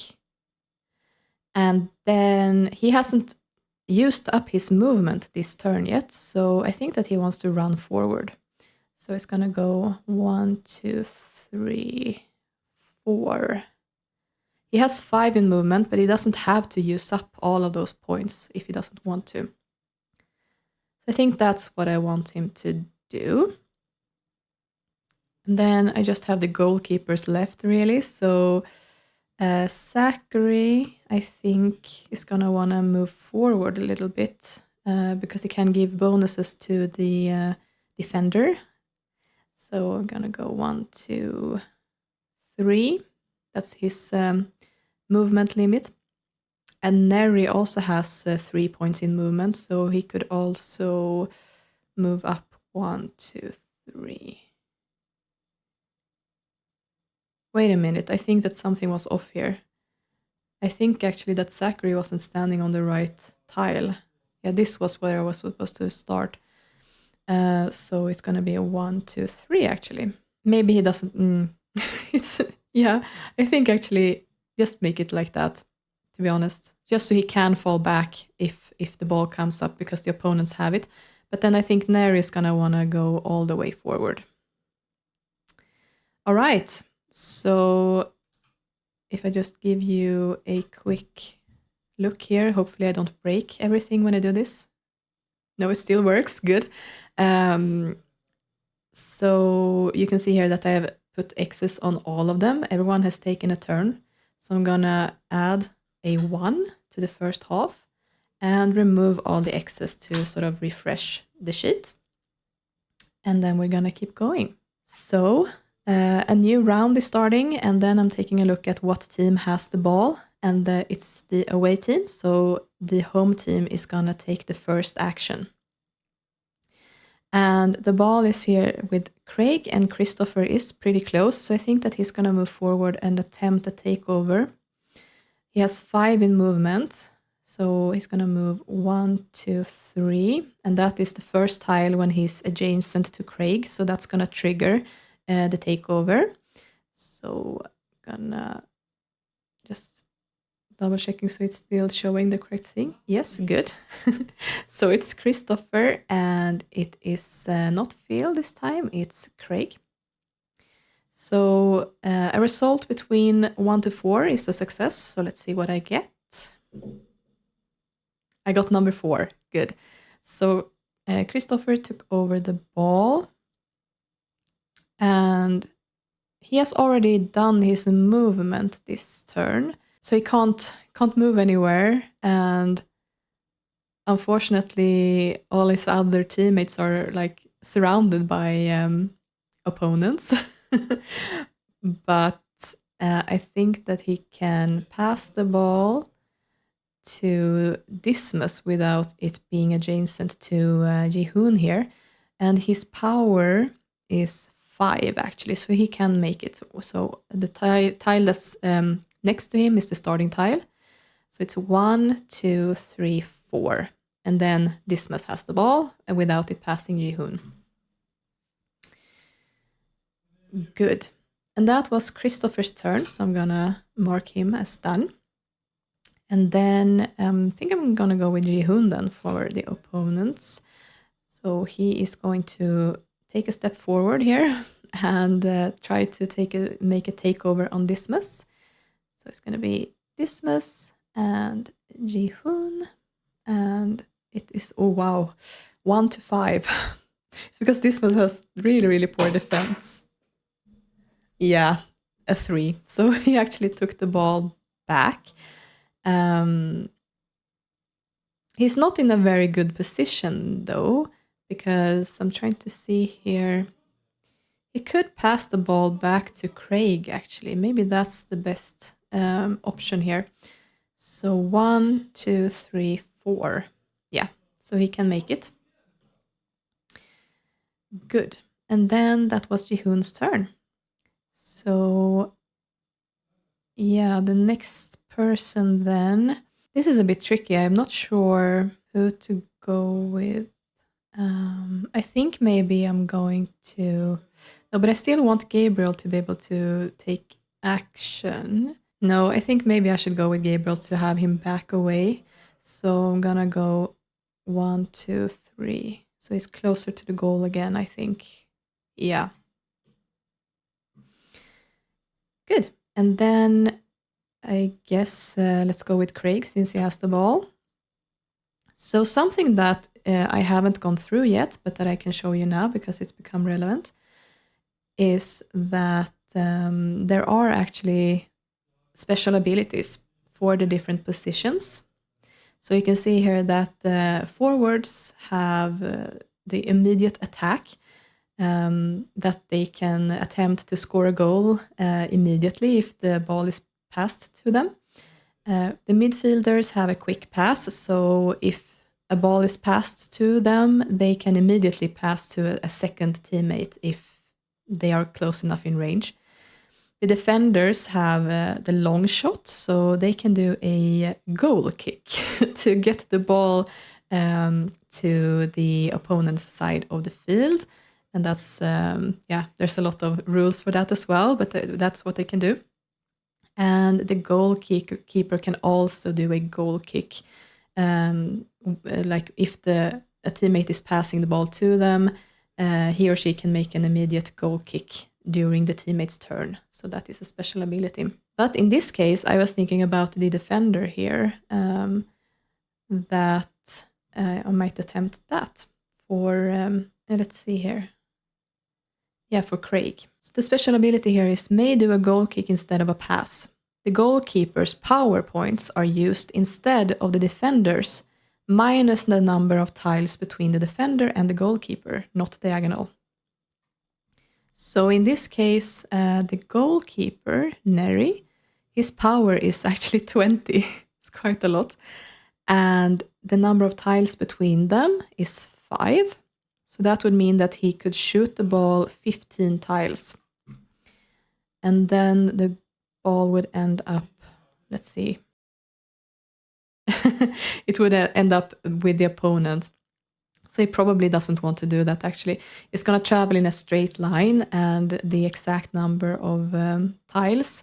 So actually, something that I could do though is have Neri back away to sort of prepare for this.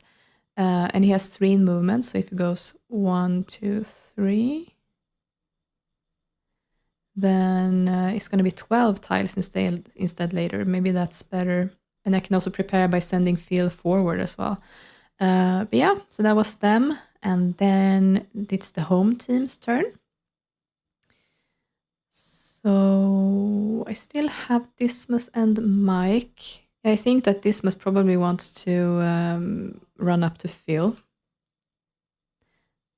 He has 4. So 1, 2, 3, 4. So he's at least a little bit closer. And that's good. And then I can go ahead with Phil. So let me just calculate here again. 1, 2, 3, 4, 5, 6, 12. So the ball is going to end up here. So I guess he's going to go there. Wait for the ball.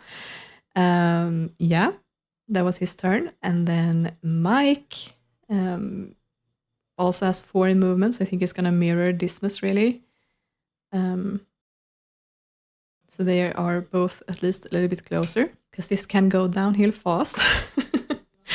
And then I haven't played with Ryan yet, so I think Ryan is just going to run forwards as well. Maybe like that. So he's in a better position to help Phil.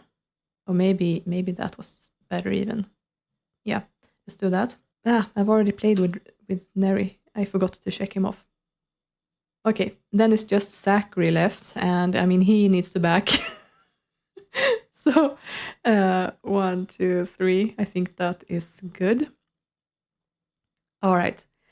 And that was everyone's turns. So it is going to be round 3 coming up here. I feel like I must have checked off Craig instead of Neri, actually, because I don't think Craig took his turn, did he? I don't think he did. So yeah, let's just shoot up the ball, as I had planned to do, by 12 tiles. And it was 1, 2, 3, 4, 5, 6, 7, 8, 9, 10, 11, 12. So it's ending up here on Phil, and he can take the ball. So he's gonna be facing off here with with Gabriel. And then I guess Craig would also move slightly forward. So 1, 2, 3, 4, 5. Yeah, I think that's good. There we go. Actually, now it's time for the third round. So the away team has the ball, and Gabriel is very close to here. So the only thing he needs to do really is move forward like that. He's technically standing in the ball, but now he's adjacent to Phil. And then I can go with Gabriel and Phil. Oh, wow. I might want to reconsider this. His takeover is just the number 1. Wow, my players aren't really that good, are they? Maybe I should have... Can Mike actually... Dismas's attack is better. So let's see if he can reach him. He has 4 in movement. So 1, 2, 3. Yes, actually, he can reach him. Good. So, he won't get the bonus, though, because Gabriel isn't adjacent to Phil, even if he's close. So instead of Gabriel, we're going to have Dismas here. Yeah, that's better, at least. So 1, 2, 3 is going to be a success. Oh, no, it was number 4. So that was actually a failure. All right. Well, that was his turn anyway. I'm afraid there's probably going to be a goal here soon, maybe. Okay, then. Then, of course, obviously, it's going to be Phil's turn. And he's not the only option he has, really, because if he moves this way, he's going to be moving adjacent to Dismas and trigger another takeover attempt. And he doesn't want that. And he can't really move forward because Gabriel is blocking the way. He does have 5 in movement, though, so he could go... But then again, I mean, Gabriel isn't that much of a threat to him, though, is he? So I mean, I think he can like go this way. So that's 1, 2. And then Gabriel is going to attempt takeover.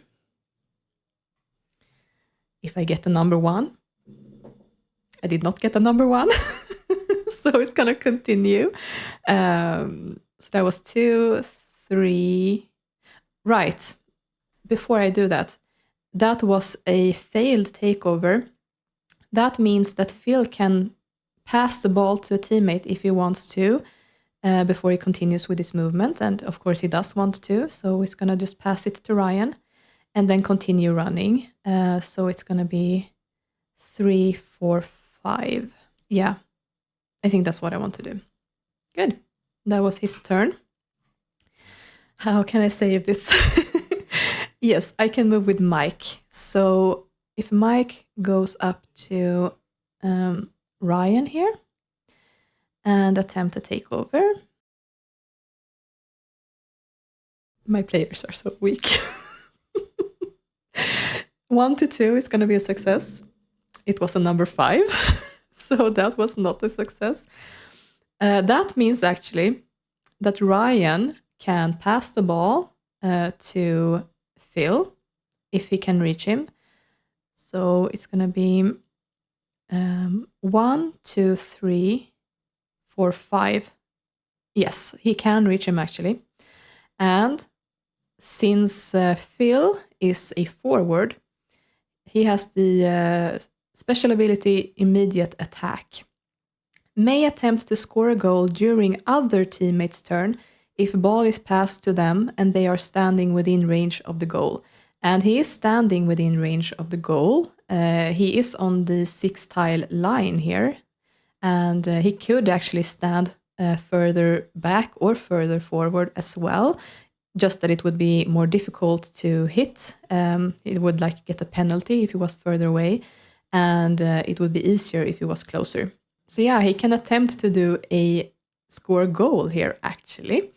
And there are some modifiers here to add. The first one, if we take a look at Zackery here in the goal, is that if he is not adjacent to a tile that the ball is going to move through, then he would get a penalty of -2 points. He actually is adjacent now because Phil is going to attempt to kick it forward like this. The ball can only move in a forward straight line like this or completely diagonally. So of course, Phil can't shoot diagonally right now. He wouldn't score, hit the goal. But say, for example, that he would have been standing here. Then he would have been able to shoot it diagonally into the goal here. So that's sort of the limit for trying to score a goal. So that there's no penalty for Zackery, which is good. And there's going to be a bonus for Phil, the number of tiles, either straight or diagonal, between him and an opponent. And actually, we have Gabriel standing very close here. So he actually only gets a 1 point. I'm going to have to change this to Phil and to Zackery. So he only gets 1 point actually, bonus for that. And that actually means that it's going to be very difficult for him to score a goal. He only has 1 here. So just trying to see if there's anything that I'm missing right now in my rules here. Right, so if he would have stood closer to the goal, then he would have had 1 more point in the modifier. So, but that's not the case in this case. Yeah, so I think actually he's gonna attempt it. And rolling the die. Number 4. So it was actually unsuccessful. And Zackery caught the ball. So a rule that I have then is that if an attempt to score a goal was blocked by a goalkeeper, he or she may perform a goal kick. And of course, Zackery wants to do a goal kick. His power is 16, so he can shoot the balls in a straight line 16 tiles. So 1, 2, 3, 4, 5, 6, 7, 8, 9, 10, 11, 12, 13, 14, 15, 16. Okay, I mean, at least the ball got further away. But now Craig has it, so... But it's away from the goal at least. That's good. All right, so that was actually Mike's turn. So now it's the opponents again, and Craig has the ball. So I'm thinking that, of course, he should go with it. Right, so he probably wants to run forward so that he can pass the ball. But he's going to have to pass by Mike as well. So let's see here. 1, 2. And then he's close enough. I mean, technically he could do it here, actually. Just move 1 forward. And then he's going to kick the ball, and it is going into a tile where there is an opponent adjacent. So Mike is going to attempt an immediate takeover here. So we have Mike and Ryan. Number 1. Nice. So Mike has the ball now, actually. And since he did a successful takeover, he can immediately pass the ball to a teammate. And he won't be able to reach Cristofer. That's too far away. Dismas has already had his turn. 1, 2, 3, 4. He can reach Gabriel, I think. Yes, he has 4 in power, so he can reach Gabriel. Let's do that. And then it's the opponents again. And we have... Jihoon isn't really doing anything right now. Ryan, though, has 5 in movement, so I think he can actually... Ooh, he can, he can go up here. Let's see, 1, 2, 3, 4, 5. Ooh, he actually can't reach. Just gonna hit undo to get him back to where he was. He actually can't reach Gabriel. That's good. I think actually maybe I want to move with Jihoon. Maybe I should go with Ryan because I'm not sure actually where things are gonna be left off later. So let's go with Ryan, but he can go like 1, 2. I think that's a better position for him, depending on what happens. Right, and then let's go with Gabriel. So he's gonna go do a goal kick now then, or a long shot. So Zackery has a power of 16, and it's 1, 2, 3, 4, 5, 6 tiles between them. So he's gonna shoot the ball 10 tiles in a straight line forward. So 1, 2, 3, 4, 5, 6, 7, 8, 9, 10. So that's where it's gonna end up. So no one actually are in ownership of the ball right now. But it's at least on the other side of the field. That's good. Then it's the away team again. And yeah, well, now I can see that it was a good idea to wait with Jihoon probably. So he's gonna move 1, 2, 3, and then he has the ball. And then he can pass it. Oh God. Oh no. Well, this is where the special abilities come through. So he can actually pass it to Ryan. 1, 2, 3, 4, and then it's adjacent to him.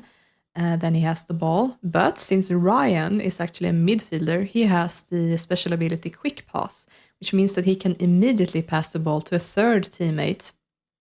And of course, he wants to do that. If he can reach him, let's see here, 1, 2, 3, 4, 5. Yes, he can. So he passes the ball to Phil, who could attempt to score a goal again. But we could see that it was very difficult for him to do so from this position. So I think actually that he's going to just want to keep the ball here right now. And then I'm going to try to position him better next round. Okay, then. Yeah, that was Jihoon's turn. And then I can go with Cristofer, who really needs to move closer to home. So let's go 1, 2, 3, I think. Or actually 4, 5, yeah. So he can be adjacent to both of his opponents here. If either of them gets the ball, he can try to do a takeover. Okay. Then we have the goalkeeper, Neri, in the corner. Let's move him forward. 1, 2, 3. And then Zackery. Thing is, though, that if Phil is going to want to move to the side, this is a pretty good position overall. to be adjacent to a lot of stuff. So I think he's going to want to stay where he is. Okay. Then we're moving into round 4. All right. So the away team has the ball and the home team is starting. It's not a very good option, but the only option I have really is to try to have Gabriel take the ball from Phil. We know how well that went last time. So I think, yeah, I can't really see any other way to do this. So move 1, and then he's going to be adjacent. Maybe I want to position him better, though. His movement is just 3, though. No, that's the only thing I can do then. Okay. And it's going to be Gabriel and Phil. So he's going to need to have a 1 on the die. Nope. Did not work. Okay, then. Yeah, Phil does not want to pass the ball. He likes having the ball right where it is right now. So he actually has 5 in movement. So yeah, this is really bad for me, but I think it's going to go 1, 2, 3, 4, 5. Because then when he shoots the ball, it's not going to be adjacent to Zackery. And it's also going to be very close to the goal. So yeah, that's what's going to happen, I think. So we have Zackery and Phil. And yeah, we're going to have a penalty then on Zackery because he's not adjacent to the ball. And Phil is going to have a plus of, what is it? 1, 2, 3, 4. Then also, the closest opponent besides the goalkeeper is Gabriel, and he is 1, 2, 3, 4 tiles away, so actually 8. Right, yeah. I mean, this, yeah, this is a pretty overpowered team for my team, I can see. The balancing is a little bit off here. So, I mean, this is a guaranteed goal, really. I don't even have to roll for it. He scores a goal. So the away team has 1 goal. So what happens then, if that happens, is that this entire round is forfeit. They can't continue it. I'm going to move immediately over to the next round. Right, I should keep track of it this way instead to mark the one that I'm on, actually. So now I'm on the 5th round. So we're halfway through the first half of the game. And I'm going to reset everything to the starting positions. But it is going to be the team who let in a goal. They're going to be the ones doing the kickoff this time. So let's reset everything here. So we're going to do another kickoff here. Let's pass the ball to Dismas. And the away team is going to do the first move. I think Phil is going to run up to Cristofer. 1, 2, 3, 4. Let's do that. And that's all he can do, really. Then Dismas has the ball, so he's going to be next. So his power is 4. 1, 2, 3. Okay, he can't reach him. He can reach Gabriel, though, so he's going to start by passing the ball backwards and then run forwards. 1, 2, 3, 4. Yeah, let's do that. Then I think I want Jihoon to move up to Dismas. 1, 2, 3, 4, 5, maybe. And then Gabriel can go 1, 2, 3. And then he can actually pass the ball if he can reach to Cristofer. Oh, he just has a power of 3. I really need to improve these guys' skills. So 1, 2, 3. No, he can't reach anything. Can get it to Mike though. All right. Yeah, so that was his turn. Then I think Ryan is gonna run forwards. 1, 2, 3, 4, 5. Yep. To try to intercept Mike. And then yeah, I think I'm gonna go with Mike actually. So he has the power of 4. He can actually pass the ball to Cristofer. 1, 2. And then he has it. And then Mike can actually run forwards. So he has a movement of 4. 1, 2, 3, 4, I guess. So Ryan actually did block him somewhat. Then let's move forward with Neri. 1, 2, 3. Cristofer has the ball and his movement is 5. So in order to not trigger a takeover from Phil, he needs to go this way first. So 1, 2, 3, 4, 5. And he still has the ball. I think that's good. However, now I have Craig left to play with, so he's gonna go 1, 2, 3, 4. Try to do a takeover. So we have Cristofer and Craig. Okay, 1 to 4 is gonna be a success. Okay, he got number 2, so that was a success, unfortunately. And yeah, he's gonna want to pass the ball to Phil, I think. And of course, he has a power of 5, so 1, 2, 3, 4, 5. No problem at all. Right, and then it's just Zackery's turn. So I think that he's gonna wanna probably stay where he is, because it could go downhill very quickly here. There we go. Okay. It's gonna be the 6th turn. Resetting everyone. Well, the 6th round, I should say. So the away team has the ball, so the home team is starting. And actually, Dismas is standing pretty close to Phil, but I think that he had a really bad chance to take over the ball from Phil, though. So maybe I should go with Mike, actually. Mike has a movement of 4. 1, 2, 3, 4, maybe. And then let's try to do a takeover with Mike on Phil. And he needs to get 1 or 2. It was number 3. So Phil can pass the ball if he wants. I actually don't think he wants to pass the ball. I think that he likes having it right now.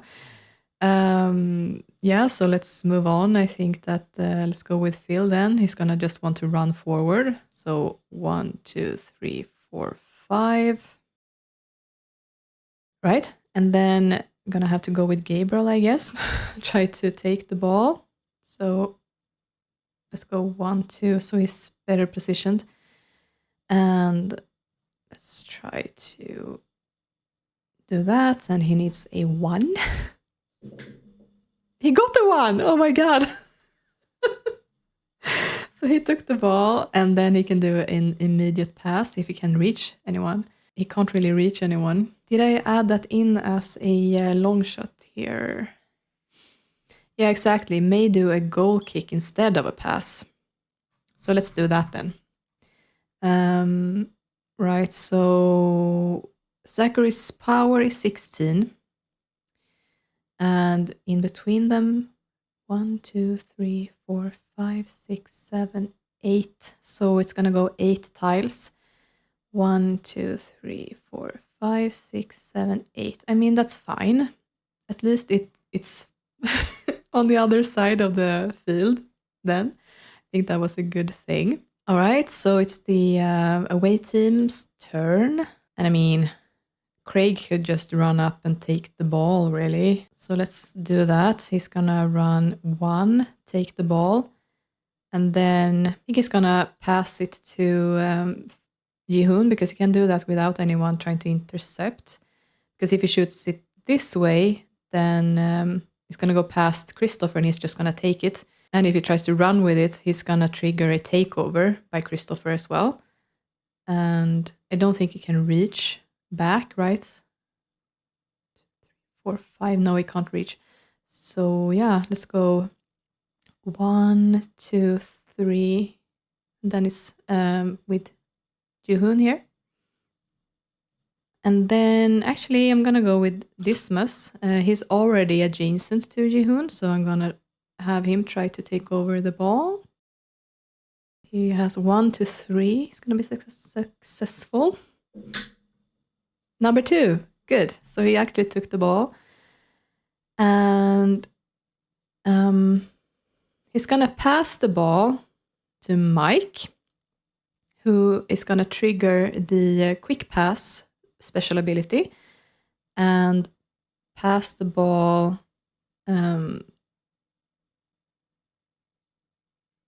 Yeah, he can actually do this. He can pass the ball to Cristofer by kicking it 1, 2, 3, and then it is gonna be diagonal to him, and it's not passing Craig, so he has it. And then it's the opposing team. So Ryan and Jihoon, they haven't acted yet. I guess Ryan is close to Cristofer. So let's have him go 1, 2, 3, 4. Try to do a takeover. So 1, 2, 4. Yeah, 1. So he now has the ball and he could pass it, but I don't think he can reach anyone except like Craig. But then, yeah, the ball is going to be in trouble. So yeah, and he can't move again. So he's pretty much stuck here with the ball, which is good for me. Then actually it's Cristofer's turn, and he actually doesn't have to move to try to do another takeover back from Ryan. So I'm gonna roll this again. 1 to 4. 5. Ah, okay. Well, that didn't work. Okay then. Do I want Cristofer to move? I think he's gonna go, maybe so he's like standing on this side of Ryan, maybe smart. That was his turn. And then I have Jihoon, who's probably gonna want to just move 1, 2, 3. Yeah, I think that's good. Then just the goalkeepers, I think they can actually stand where they are. So let's move on to the 7th round. So let's start with, yeah, this is actually a good idea, I think, because we already have Cristofer standing adjacent to Ryan here. And then if I move with Mike, 1, 2, 3, he can attempt a takeover, and he also gets a modifier with 2 because there's another teammate adjacent to the same player. So let's move to Mike, and this is, oh, it is Ryan, isn't it? Yeah, it is Ryan. So he actually has 4 instead of 2 now. So let's see if that helps. Yes, number 2. Good. So he takes over the ball. And he's in a pretty tricky position now, though. Maybe moving that way wasn't the best idea. Because he can't shoot from here, because then the ball is going to be taken over. He can't try to pass it this way, because then Jihoon is going to get the ball instead. And this is too far. Yeah, so I think actually he's just going to have to stand here with the ball, because he can't move again either. But at least he has it, I guess. Okay. Well, I think actually then in that case that Craig is going to want to try to take it over from Mike. Craig, and I have to remove the modifier. Okay, 1, 2, okay, and it was a 4, so he actually takes the ball and he can pass it immediately. So he's going to pass it to Jihoon, who is going to trigger the quick pass. So he can pass it to Phil. And if he's standing like that, so it's 1, 2, 3, 4. So Phil actually has the ball now. All right. Yeah, and that was Craig's turn. Okay, then. Well, Gabriel is next to Phil. Let's see if it works this time. Gonna change this out to Gabriel and Phil. No, number 2. So Phil could technically pass the ball, but I don't think he wants to. So I think actually I'm gonna move on to Phil's turn. So he's gonna move this way first, so he doesn't trigger running adjacent to another player, and then go. So that was 1, 2, 3, 4, 5. And actually, I think that he's gonna try to score a goal here, because if he shoots the ball in a straight line now, it's not gonna be adjacent to Zackery, so Zackery's gonna get a penalty, and it's also pretty far away from Gabriel. So I think that is actually, unfortunately, what I'm gonna do. So I'm gonna remove the modifiers here, and gonna change the players to Zackery and Phil. So he's gonna get a 2 penalty, and then yeah, Phil is actually gonna get a 1 penalty because it's 1 away. But then I'm gonna have to add the bonus here. So 1, 2, 3. So that means 2 points bonus. So 1 to 4 is gonna be a goal. It's actually number 6, so it was blocked. And Zackery has it. Okay, good. Removing the modifiers here again. And that was Phil's turn, actually. So yeah, since Zackery blocked the ball, he can do an immediate long shot or goal kick. So his strength was 16. Another option is just to pass the ball, though. Maybe that is smarter because there's a lot of opponents up here. So I think actually that I'm gonna not do a goal kick, but then I'm gonna make it Zackery's turn. I mean, he has 16 in power, so I mean, he does reach Gabriel by just passing the ball. There's a tiny fruit fly in here bothering me, if you're wondering what I'm glaring at. All right, so that was Zackery's turn. Then we actually have Jihoon left, so he can try to run up here. 1, 2, 3, 4, 5, and do a takeover. That is Gabriel and Jihoon. Got to number 5, so he's actually unsuccessful. Gabriel would have been able to pass if he would have been able to reach someone, but he is not able to.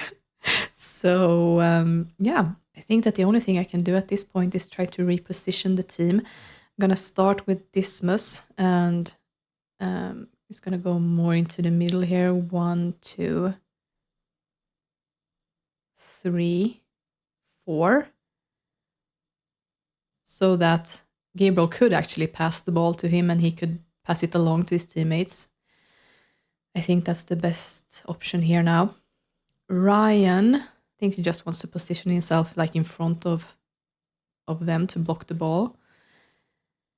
And then Cristofer, I think, wants to run forward a bit.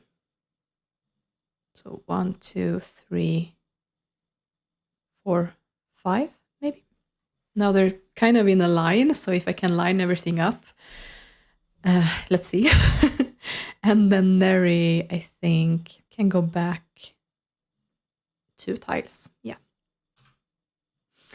Okay, we're on the 8th round, and let's see here then. So the home team has the ball. That means the away team starts, and we have already Jihoon adjacent to Gabriel, so he's gonna do a second attempt at a takeover. And it was successful this time, and then that means that he can actually pass the ball immediately. So So it's going to be 1, 2, 3, 4, and it goes up to Phil. He could attempt another immediate, try to score. What did I call it? Immediate attack. And I actually think that he wants to do that because it was a pretty high chance because he's not adjacent. So I'm going to add the same penalties that I had last time. So Zackery has a penalty of 2, and then Phil is 1 away, but it's 3 tiles between, so it was actually a bonus of 2. So between 1 and 4 is going to be a goal. And yeah, it was number 2. So he scored another goal. The away team has 2 points. All right.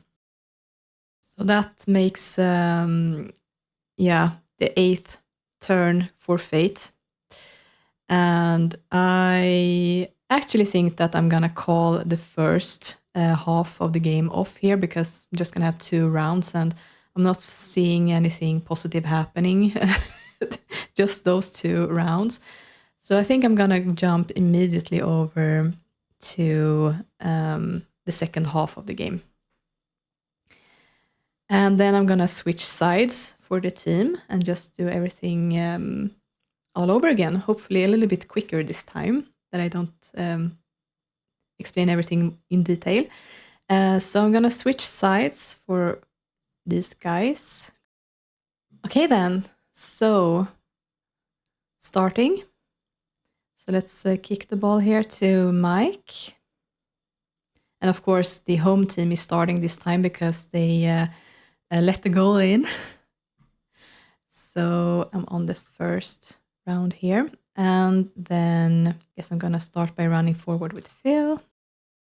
Do that. And then let's go with Mike. He has 4 in power. And then he's gonna run forward. Like that, I think. I think I'm gonna go with Jihoon. Like that. Or maybe this is better. Yep. Let's go with Gabriel. And pass the ball to Dismas. Ryan can run forward. Yeah, let's go with Dismas. He has a power of 4. So 1, 2, 3, 4. And then Cristofer has the ball. And he can run forwards 4. Like that, I think. Then we have Craig. Do that. And then Cristofer. He needs to go out 1 to get away from Phil. And then 2, 3, 4, 5. I think. Yeah. Then we have Neri, who can probably stay where he is. And I think that Zackery might want to go forward with 1, 2, 3. Right, moving into the second round. Right, and I think that let's start with, probably try to have Craig take over the ball. Just move forward 1 there. And we have Cristofer and Craig. 1 to 4. 1, he took it. And then he's gonna pass the ball to Phil, I think. Makes sense. That was Craig. And then Mike is already adjacent. But maybe actually I should take advantage of that and have Dismas run instead. So he can go 1, 2, 3 and attempt a takeover. So that is Dismas and it's Phil. And then he gets a +2 modifier because Mike is also adjacent to Phil. Oh no! I got number 6. The only one that would be a failure. Okay, well, it can't always work out. So I think that Phil would probably pass the ball to Jihoon. Yeah, well, okay. In that case, I think it makes sense if Jihoon is next up. So he's gonna move sideways 1 to not trigger a takeover from Mike. So that was 1, 2, 3, 4, 5. And he's gonna be content with just being alone with the ball there, I think. All right. And yeah, I think that Mike is gonna pursue. So 1, 2, 3, 4. Or maybe I don't even have to do it that far. Just make 3. Change that to Mike, and it is Ji-hoon. And the modifier is not there anymore, so 1 to 2. I actually got 2. Nice. So it takes over the ball and passes it to Gabriel, I guess. Makes sense. Okay, and then could go Ryan, but I don't think he's gonna be able to make it to Gabriel. 1, 2, 3, 4, 5. 3, 4, 5. No, he can't reach him. And they also have Phil. Phil could reach him, I think. And he does want to move forward anyway, so I think that's a good idea. So 1, 2, 3, 4. That is Gabriel and Phil. 1 to 4. 4. He takes the ball. And yeah, passes it to Ji-hoon again, I think. That was Phil. And then I actually haven't acted with Gabriel, and his movement is just 3 though, so 1, 2, 3. And that's actually good, because now we have also Mike adjacent, so he's gonna get a bonus there. So I'm gonna change this to Ji-hoon, and we have, yeah, Gabriel and modifier 2. 1, 2, 3. Got a 4, so that was unsuccessful. He can't pass the ball though, because Mike is also here and he would just take the ball over, so he's just gonna keep it now. Then it's the away team. I think I want to move with Ryan closer, so 1, 2, 3, 4. So he also is covering Dismas a bit. And then we have Cristofer. Could move with Cristofer like 1, 2, 3, 4, 5. Just in case they get the ball and can pass it up to Dismas and then he can get it to him. Maybe. Let's see what happens. Then it's just the goalkeepers again. I think probably Zackery wants to back away a bit now. So let's do that. And then Neri probably wants to move forward. There we go. All right. New round. So yeah. Actually, I think that I'm going to try to have Mike take over the ball now. He's going to get a bonus here as well. I'm going to change this to Mike. 1 to 4. Yeah, 3. He got it. And then he can immediately pass it to Dismas, who triggers the quick pass since he's a midfielder, so he can pass it immediately to Cristofer. Nice, it actually worked out. Perfect. And then I think that I should go with Ryan actually. So 1, 2, 3. We have Ryan and Cristofer. 1 to 4.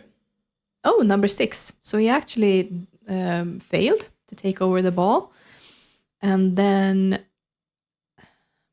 Cristofer could pass the ball, but I don't think he wants to right now. I mean, Dismas is in a fairly good position as well. He could try to get away from Craig, so maybe that is actually a good idea to pass the ball back to him, because now I know where Ryan is as well. Then I can make it Dismas' turn. So he has 4 in movement, so let's go 1, 2, 3, 4.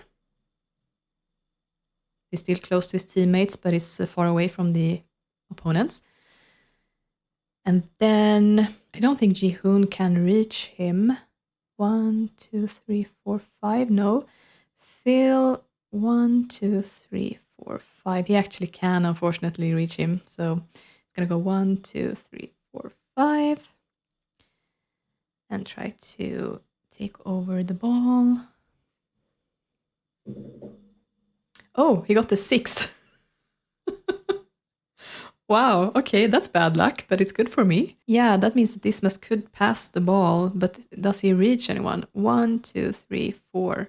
Yeah, he actually does reach Cristofer, so Cristofer has the ball again. That was Phil's turn, so then I can do Cristofer's turn. He has 5 in movement. 1, 2, 3, 4, 5. That's good. And that's all. Then I guess we're gonna have to go with Craig. 1, 2, 3. That is Craig, and we have Cristofer. 1 to 4. 5. Nice. Well, Cristofer can't reach to pass the ball to anyone, so he's gonna just stay put. Then I'm gonna go with Gabriel. I'm gonna try to position him a bit better. So 1, 2, 3, I think is a good plan. Then let's go with Jihoon. I think he wants to go back. So 1, 2, 3, 4, 5. And then it's the goalkeepers again. I think that Neri wants to back again. 1, 2, 3. And Zackery could go forward. 1, 2, 3. Yeah, moving into round 4. Right, so Craig is already adjacent to Cristofer. So let's try another takeover here. We already have the settings done. 4, so he took the ball. And he wants to do a pass to Ryan, I think. So 1, 2, 3, 4, 5. That's exactly his power. So, yeah, Ryan has the ball. Gabriel is not going to be able to reach Ryan. Is Cristofer going to be able to reach him? 1, 2, 3, 4, 5. Yes, actually. So he's going to run back. 1, 2, 3, 4, 5. And attempt a takeover. Ryan. Got number 5. So it was not successful. All right. Then it's Ryan. And he's just going to run forward, I think. 1, 2, 3, 4, 5 maybe. Or maybe like this. If he starts to try to shoot diagonally, that might be a good idea. Because then he's pretty far away from everyone. Let's try that. Let's see. And that also means that Gabriel still can't reach him, but he really needs to move closer anyway. So I'm gonna move him 1, 2, 3. Then Phil is gonna wanna leg it. 1, 2, 3, 4, 5. And then Mike also wants to run up here. So 1, 2, 3, 4, I think. And Jihoon. Yeah, more into the middle of the field, I think. So 1, 2, 3, 4, 5, maybe. And Dismas also needs to run back. 1, 2, 3, 4. And then again, it's the goalkeeper. So Zackery wants to go back. 1, 2, 3. And Neri wants to go 1, 2, 3. Okay. Round 5. Yeah, so I think I'm gonna have to try to intercept here with Cristofer. So 1, 2, 3. And it's Cristofer and Ryan again. 3. Nice. So he takes over the ball and he can pass it. I think it's a good idea to pass it to Gabriel because he can do a goal kick or a long shot. Unless someone takes the ball from him, that is. Yeah, I actually think that I'm going to run forward with Jihoon. 1, 2, 3, 4. That is Gabriel and Jihoon. 1 to 4. 5. Okay. Yeah, he does not want to pass the ball. He's going to want to do that kick. So let's make it Gabriel's turn. And Zackery's power is 16. And in between them is, I'm not counting diagonal tiles. So it's going to have to be straight ones. Here's the fly again. So 1, 2, 3, 4, 5, 6, 7, 8, 9. So it's 7 tiles. 1, 2, 3, 4, 5, 6, 7. Yeah. 1, 2, 7. Sure. Yeah, so that was his action. And then he wants to move as well, I think. Or he wants to go more on the defensive. So 1, 2, 3, I think is a good idea. I think actually Craig is gonna want to take the ball. 1, 2, 3, 4. And then can he pass it? 1, 2, 3. That's too close to Dismas. 1, 2, 3, 4, 5. Actually, I can. 1, 2, 3, 4, 5. So you can get it to Phil. So that was Craig, and then Mike is adjacent to Phil, so he's gonna want to try to take the ball. 1 to 2. Yeah, he got the 1. Feel like they are very overwhelmed by the opposing team, but so far they've had quite a few lucky strikes. So since he took the ball from Phil, Phil can't block this, so he's gonna be able to pass the ball to Dismas actually, and I think that's what I want him to do. So yeah, he has the ball now. He's gonna point that way, and well, Phil is not gonna like that. He's gonna try to get the ball back. Oh, I got the number 6. Yeah. So technically Dismas could pass the ball, but he doesn't really have anyone to pass it to unless he wants to pass it to Cristofer, but I don't think he wants that. So I think that actually I'm gonna just move on to Dismas' turn. So he's gonna run 1, 2, 3, 4. And that's his turn. And then I have Ryan left. So I think Ryan is gonna go 1, 2, 3, 4 to block off Cristofer. Or maybe, yeah, he's gonna want to be in the way for him, I think, when he's gonna run. And I think Neri is gonna back again. Let's do that. And I think this is fine. Yeah. So moving on to the 6th round. I think I'm gonna go with Craig. 1, 2, 3, 4. Got the number 1, so he takes the ball. And he's gonna pass it to, I think he's gonna pass it to Ryan. Actually, Cristofer is adjacent to him, so he can't really pass it on to Jihoon.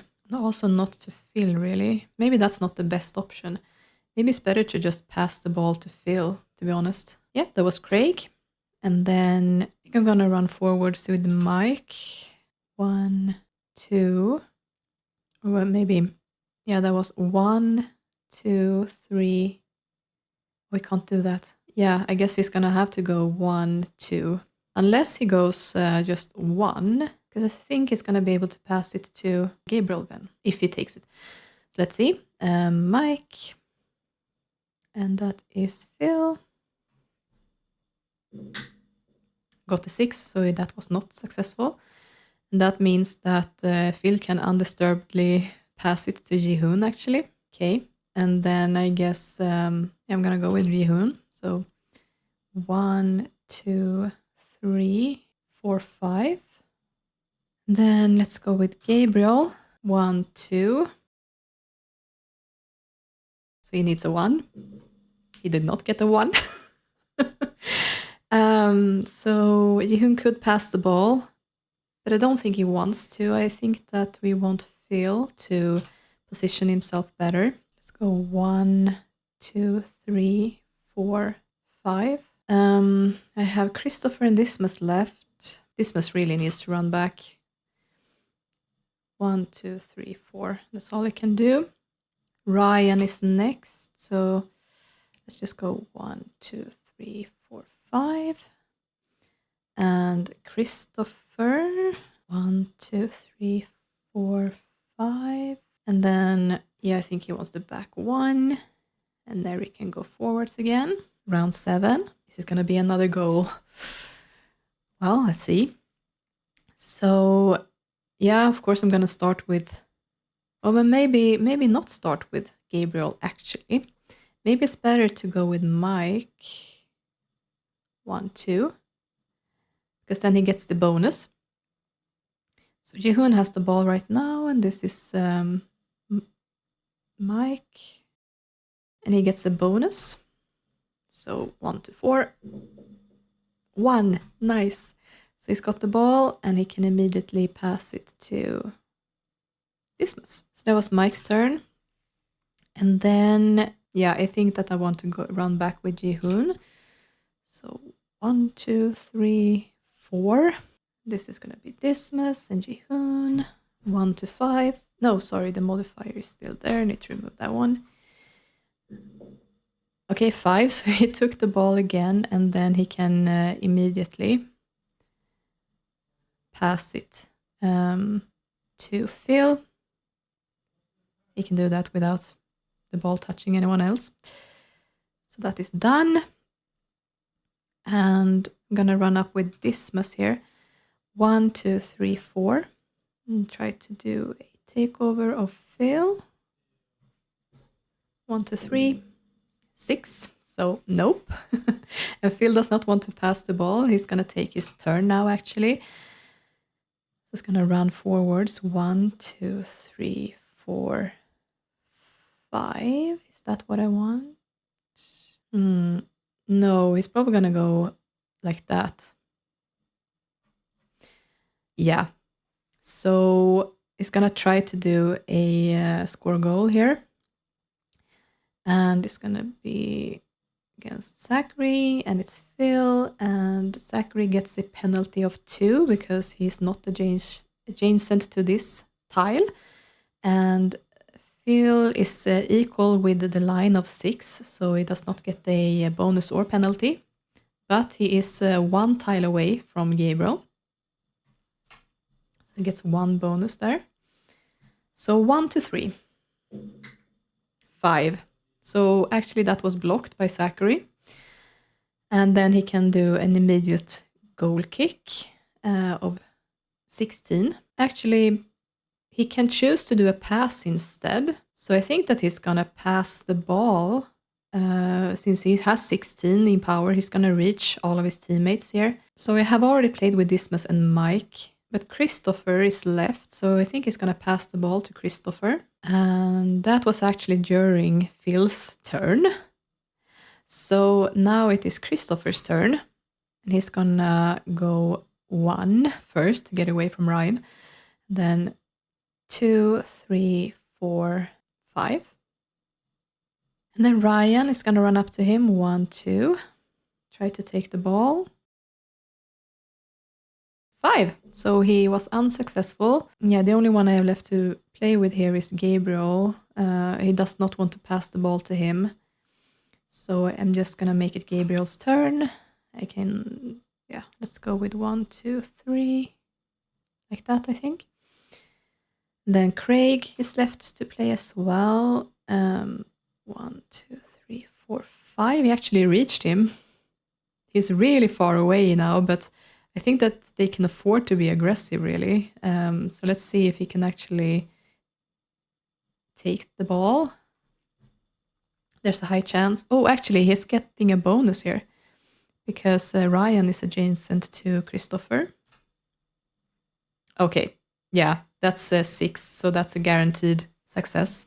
He takes the ball then and passes it to, I think he passes it to Jihoon. Who could pass it on to Phil, but I think it's too far away. 1, 2, 3, 4, 5. Yes, he is, so he can't reach. All right then. And then, yeah, I think the goalkeepers are going to stay in position. We're moving on to the 8th round here. Right, so let's start with Gabriel, I think. 1, 2. Try to take over. No, sorry, not Gabriel, I mean Mike. And Jihoon. And he only has a 2. Got the 3, so it was unsuccessful. Yeah, Jihoon is in a pretty bad position now, though. So he might want to use this pass. He can't really pass it to Ryan. Well, he can, actually. He can pass it like this. 1, 2, 3, 4. Yeah, I think that's what he's gonna do. Okay, that was Gabriel's. No, keep saying the wrong names. That was Mike's turn. And then... yeah, I guess Ryan is going to be next. So 1, 2, 3, 4, 5. 1, 2, 3, 4, 5. Oh, wow. Yeah, he actually reaches Phil with 5. And that was without it passing by Gabriel as well. And then since Phil is forward, he can do an immediate attack, and I think he does want to do that. So that is against Zackery, and it is Phil. And the modifiers is actually the same. No, it's not actually. Because Gabriel is further away now. So it's going to be 2 bonus this time. So 1 to 4 is going to be a goal, and it's a 2. So they score a 3rd goal, and it's actually the same thing as last time, that we're going to move on to the 9th round, and there's no way at all that they're going to catch up to this. So I'm just going to call it a game. The away team was far superior than my team. So I think that this was a huge loss for these guys. And yeah, they're going to have to deal with it, and they're going to have to practice really, really, really hard. I mean, they're just in the minor league and this happens. So I think that they're going to have to work really, really hard on their skills to improve on this. But yeah. So this is where the game ends. And yeah, all of that is over. I can actually remove this window capture again. Don't need to see that anymore. Okay then. So that was a soccer game, sort of the gist of it. I think I managed to show everything. And this is very much a work in progress. I don't think that it's perfect by any means, but it's fun to play, and I really like the sort of solution that I found with just being able to use 1 die for everything. So I was thinking that I could share this with you. If you want to try it out yourselves, feel free to tag me if you do. Use it and try it out and say how it goes. And also, if you figure something out that this way is going to be better or easier, feel free to let me know as well. I'm going to leave a link to this Excel spreadsheet for this in the description below, in case you want to join my madness in this. You're probably thinking right now, oh wow, she must really love soccer, having done all of this. I actually hate it. I have this really strong memory from my childhood, or well, rather that my mother's friends love to remind me of this. But my little brother actually played quite a lot of soccer when we were small, and I always brought a book to the game. So they always reminisce with like, do you remember when you were little and sat on the sidelines and read a book while your brother was playing? And I'm like, yeah, I do remember that. I had a great time with my books, I assure you. So yeah, this is just something that I did for my Sims, basically. They needed a way to play soccer, and I made that happen for them. But I don't think that they feel very lucky right now. So yeah, that is actually all of the things that I had planned for this. So I think that I can go ahead and just make these guys unselectable. I think that Kennedy is going to have to make them exempt so that they don't have to pay. Yeah, I think I made all of them unselectable. Yeah, good. And then I think I can also actually make the guests unselectable now. I'm going to turn on free will anyway. But then everyone is here and they can do whatever they want. Actually, now that I think about it, I should probably... because I haven't been moving everyone around. I should probably cancel out everyone's interactions that they have to sit down, because otherwise that's everything that they're going to want to do. So I'm just going to give them free reins to do whatever they want. Oh yeah, also, actually, before I forget, Ricky needs to take some match photos for the newspaper. So I should probably do that. I think I can keep Lucy selectable as well, so she can sort of interview Kennedy.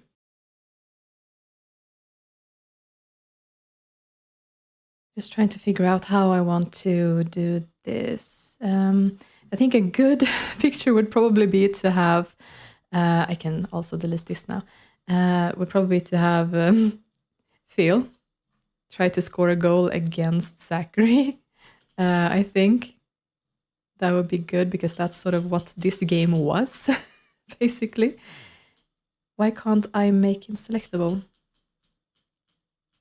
There we go. So, play shootout with Zackery.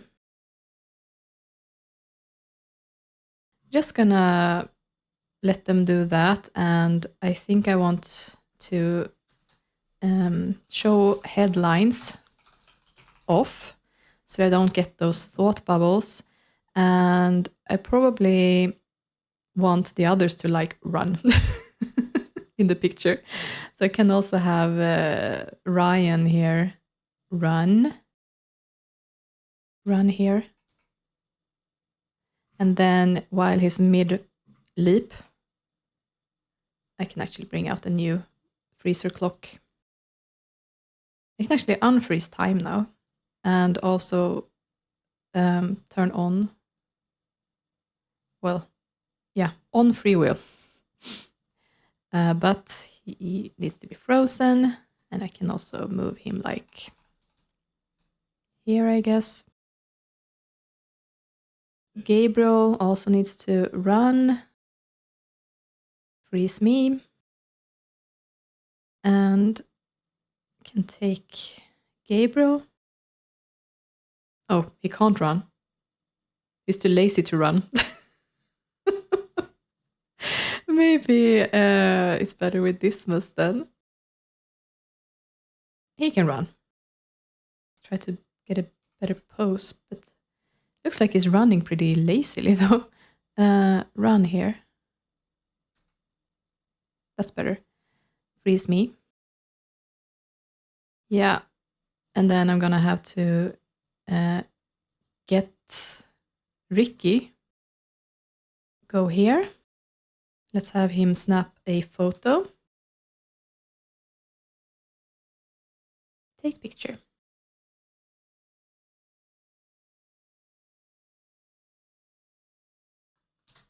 Ah. Nope, that was not the right button. Let's see if I can do this instead. Zoom out. Try not to get those skill meters. Can I go into build and buy mode? Yes, I can. Just delete those. There we go. Don't need to have those right now. And let's try this again. I think that works. And probably also need another nice picture for the front page, I guess. Maybe I can rearrange them somewhat differently. If you run here, and then I need to get out the ball again, just so that I can have a nice photo. There we go. And then let's see if Ricky can take another nice picture here. He's checking out Don Lothario, apparently. Okay, so let's see if I can get a good photo for the front page.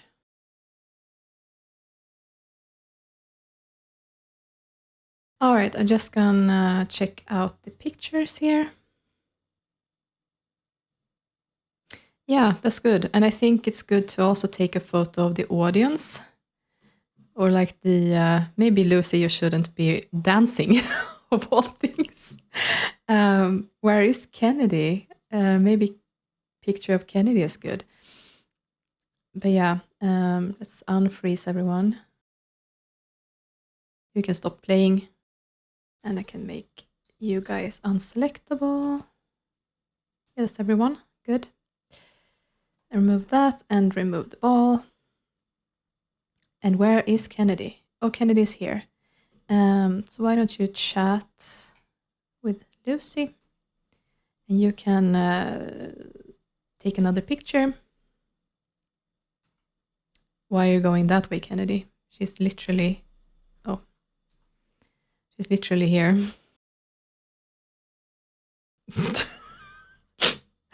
Don't know why. Why do you have to always be so extra? Okay. I think that's a good picture, actually. Maybe I can zoom out slightly, but I don't want to get that thought bubble in there. Actually, nice to have the llama banner there as well. I also need to get the page up. There we go. Yeah, I think that's good. So let's see. Yeah. Cool. Okay, nice. I got the pictures. I got the match done. And hopefully Kennedy has made some money here as well, so I can make Ricky and Lucy unselectable. You can actually chat with her a bit. They've lost money though. Of course they have. Oh yeah, I think I had to... What did I have to do? Did I have to buy and rebuild something? I guess the fences, yeah. So I guess they haven't earned a lot from tickets yet. But hopefully some people stay. Who knows? I'm just gonna keep this up for a bit. These guys look like they are stuck. No, not you. There we go. You don't have to sit there anymore. And same with you, Komei. They just left you all alone here. Confused old man. I think I can actually make all of them unselectable now, to be honest. Don't really have to do anything special and just have Kennedy here. Yeah, looks like Malcolm is also pleased with the results. Don and Malcolm seem to be so happy that they have forgotten about their struggles, dancing next to each other. Yeah, so far the expenses are quite high, but the money is trickling in ever so slowly. 5 simoleons at a time. Looks like most people are actually leaving. Don and Malcolm are having a blast here, though, so looks like Komei is joining them as well. Can chat with Malcolm as well. Well, I guess he's upset about the loss. They did lose the game after all, that's true. Are they, is there anyone buying food? Just out of curiosity. Oh, there's quite a lot of people who wants to buy food, actually, looks like. Actually, Gabriel and Ricky are sitting down together. That's cute. Oh, and also Chandler. Well, hopefully they get some revenue from this then. As long as everyone has somewhere to sit. Ryan is very happy about the win. As he should be. Quite a few people are leaving now, though. I guess a lot of people are going to Red Oak Bar to drink away their sorrows after this failure. But I think it's positive that it wasn't too easy as well. And that also is a good push to have the guys improve their skills as well, so that they can actually beat this level and eventually go up in level in their careers as well. So for now, they're actually going to be minor leaguers. I know that I promoted Cristofer for some reason.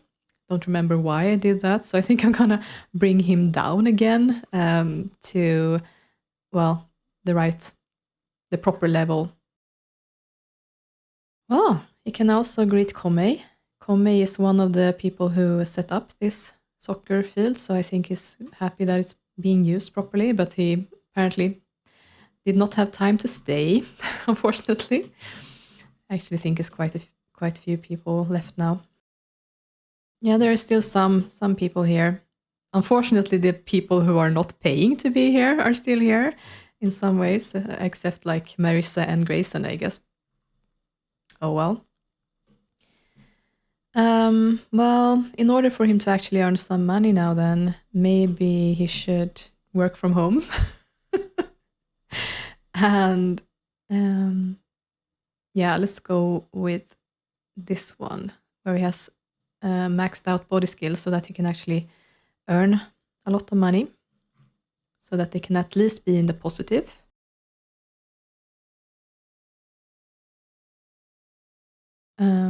Oh, all of them are overpaid apparently. That's weird. That explains why so much money is going. God, they're gonna be so furious, but he's gonna have to change their wages. I think maybe they had these high wages back before I got the mod to lower wages in general. Oh, are you trying to seat them here? Well, that's not happening. Yeah, sorry.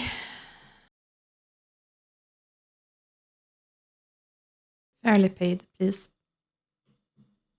Yeah, she's not happy. Well, she didn't actually give any negative relationship points, though, so that's good, I guess. Change wage. And the same with Adriana.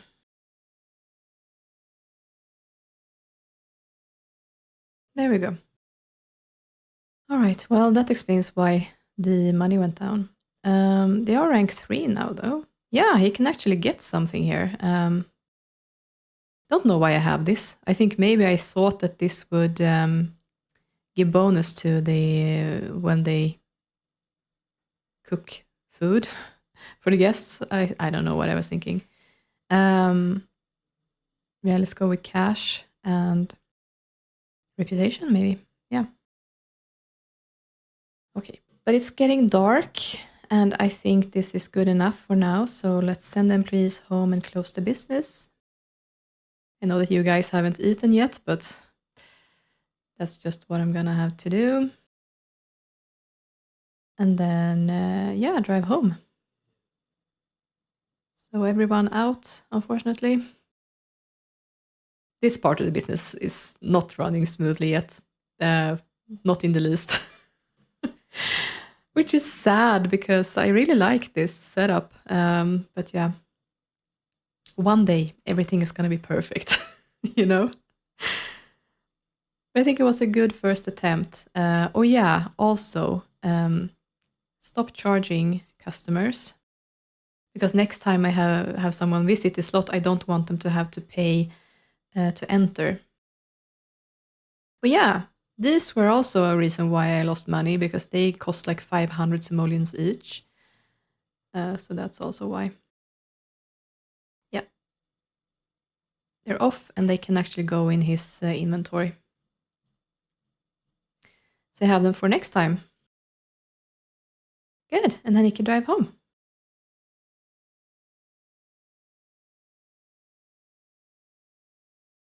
So we're back here with Ricky and Phoenix, and I'm just having them get out of the car. They have returned from the soccer field. And well, Phoenix needs to use the bathroom, so I'm gonna send him here to do that. Can have a shower as well.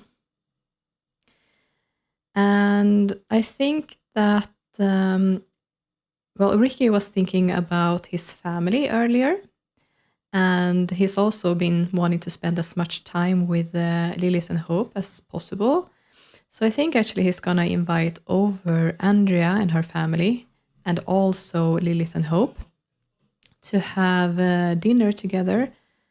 Now, they are not very hungry, though. I think this was like before they left for the game, so I'm gonna bring that down slightly. And I'm also gonna prepare by adding in this variable meal server, just so that I can actually set how many people they're gonna serve dinner to. Now, this is like their old table that they brought from the old apartment, and it only seats 6 people. So I think I'm gonna actually sell this and buy them a new table and chairs. Wow, those were expensive chairs. I think this works for them actually. Yeah, that's in the middle now. Good. So then they can at least seat 8 people. Good. Yeah, I think that works. So let's start by calling Andrea. Our household. I think I'm gonna turn on all lights because it was so dark now for some reason. This house especially. He was thinking about Jake earlier. Sure, let's bring Jake. Whole family. And then also call Lilith. And then I'm just gonna have to summon in Hope when she's here. Yeah, she's also coming over. Cool. So let's see here. It's gonna be 2 plates. Lilith, Andrea, Jason, Nassim, and yeah, the little sister. I don't remember her name. I think it's Irene. So it's 7 plates. So let's change this to 8. So they have 1 left over as well, just in case. And yeah, I'm gonna have to just add in a pet bowl for little Jake. And Hope already has a stuffed toy there she can use, but need to have a potty chair as well. Can put that here. And yeah, other than that, I think it's fine, actually. So let's just do that. Ricky, you can start on dinner. Yeah, let's serve some risotto. Something a bit more special. Oh, actually, the guests are already here. So he needs to greet everyone. Nice. And I think he's gonna... Oh, Andrea's gonna crack a joke, apparently. And here's Lilith as well. Can he introduce her to people? He can introduce her to Nassim. Oh, of course, they are starting to fight, the first thing that happens. Such a dysfunctional family. So she's gonna say hi, and I'm also gonna summon in Hope.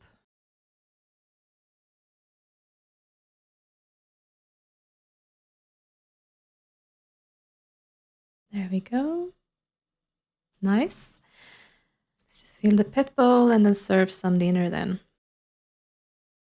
And Phoenix is just relaxing here. He has apparently been best friends forever with Andrea, but they have since slipped away from each other. So yeah, he doesn't really know the others that well. I guess he can chat with Nassim. So apparently Irene took the teddy bear and Hope is having her own fun with the stereo. She's so much like her mother, already loving music.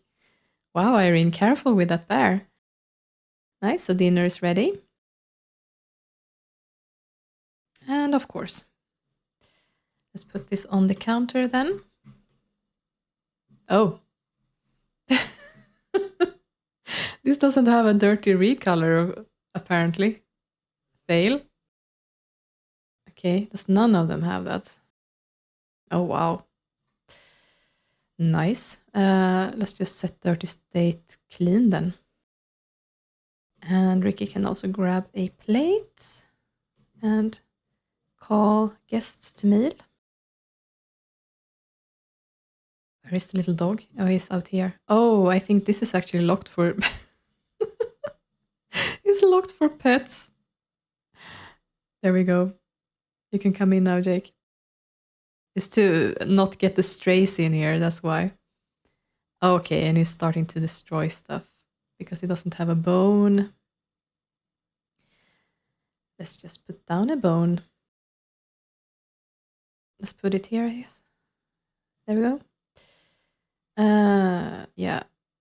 Scold. Yeah, Ricky must have remembered Jake actually from back when he lived with Andrea. He's been with her for a long time. Never mind. Let's eat. He's already done. Yeah, I think actually that Phoenix would excuse himself pretty quickly and just head upstairs to continue painting on this, not interact too much with the others. I'm getting sick again, of course. Looks like Nassim is slipping away as well, not sitting down to chat. Lilith barely ate anything, but it looks like she's very sick right now, so maybe that's why. Oh, okay. Yeah, they have to leave. But yeah, that makes sense actually. Oh, Hope is actually gonna wander off, I think.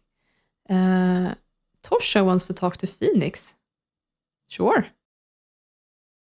Yeah, actually, the little toddler is also leaving on her own. Cool. I don't have to delete her then.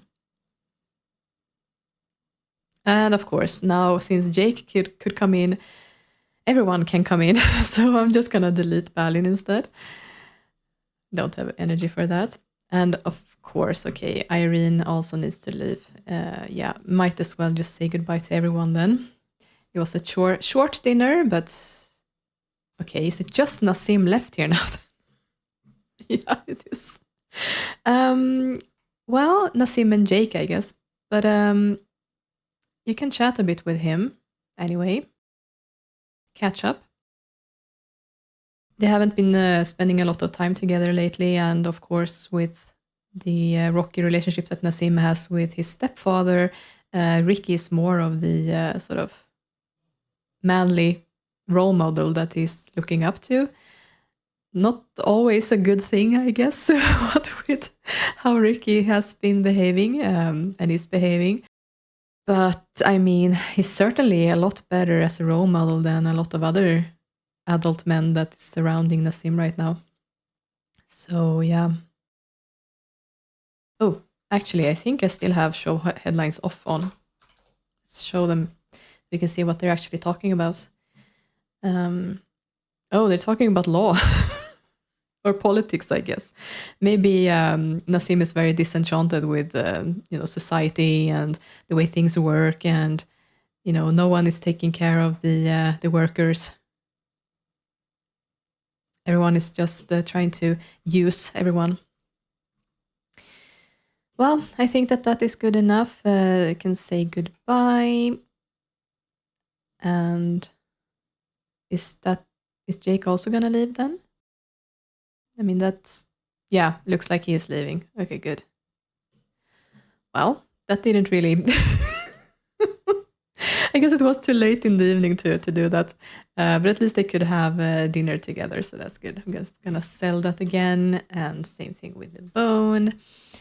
And I don't really have to have the potty chair there either, I think. So we can put that away as leftovers and clean up a bit. And apparently Phoenix needs to use the bathroom again, but I guess it's because of the flu. So.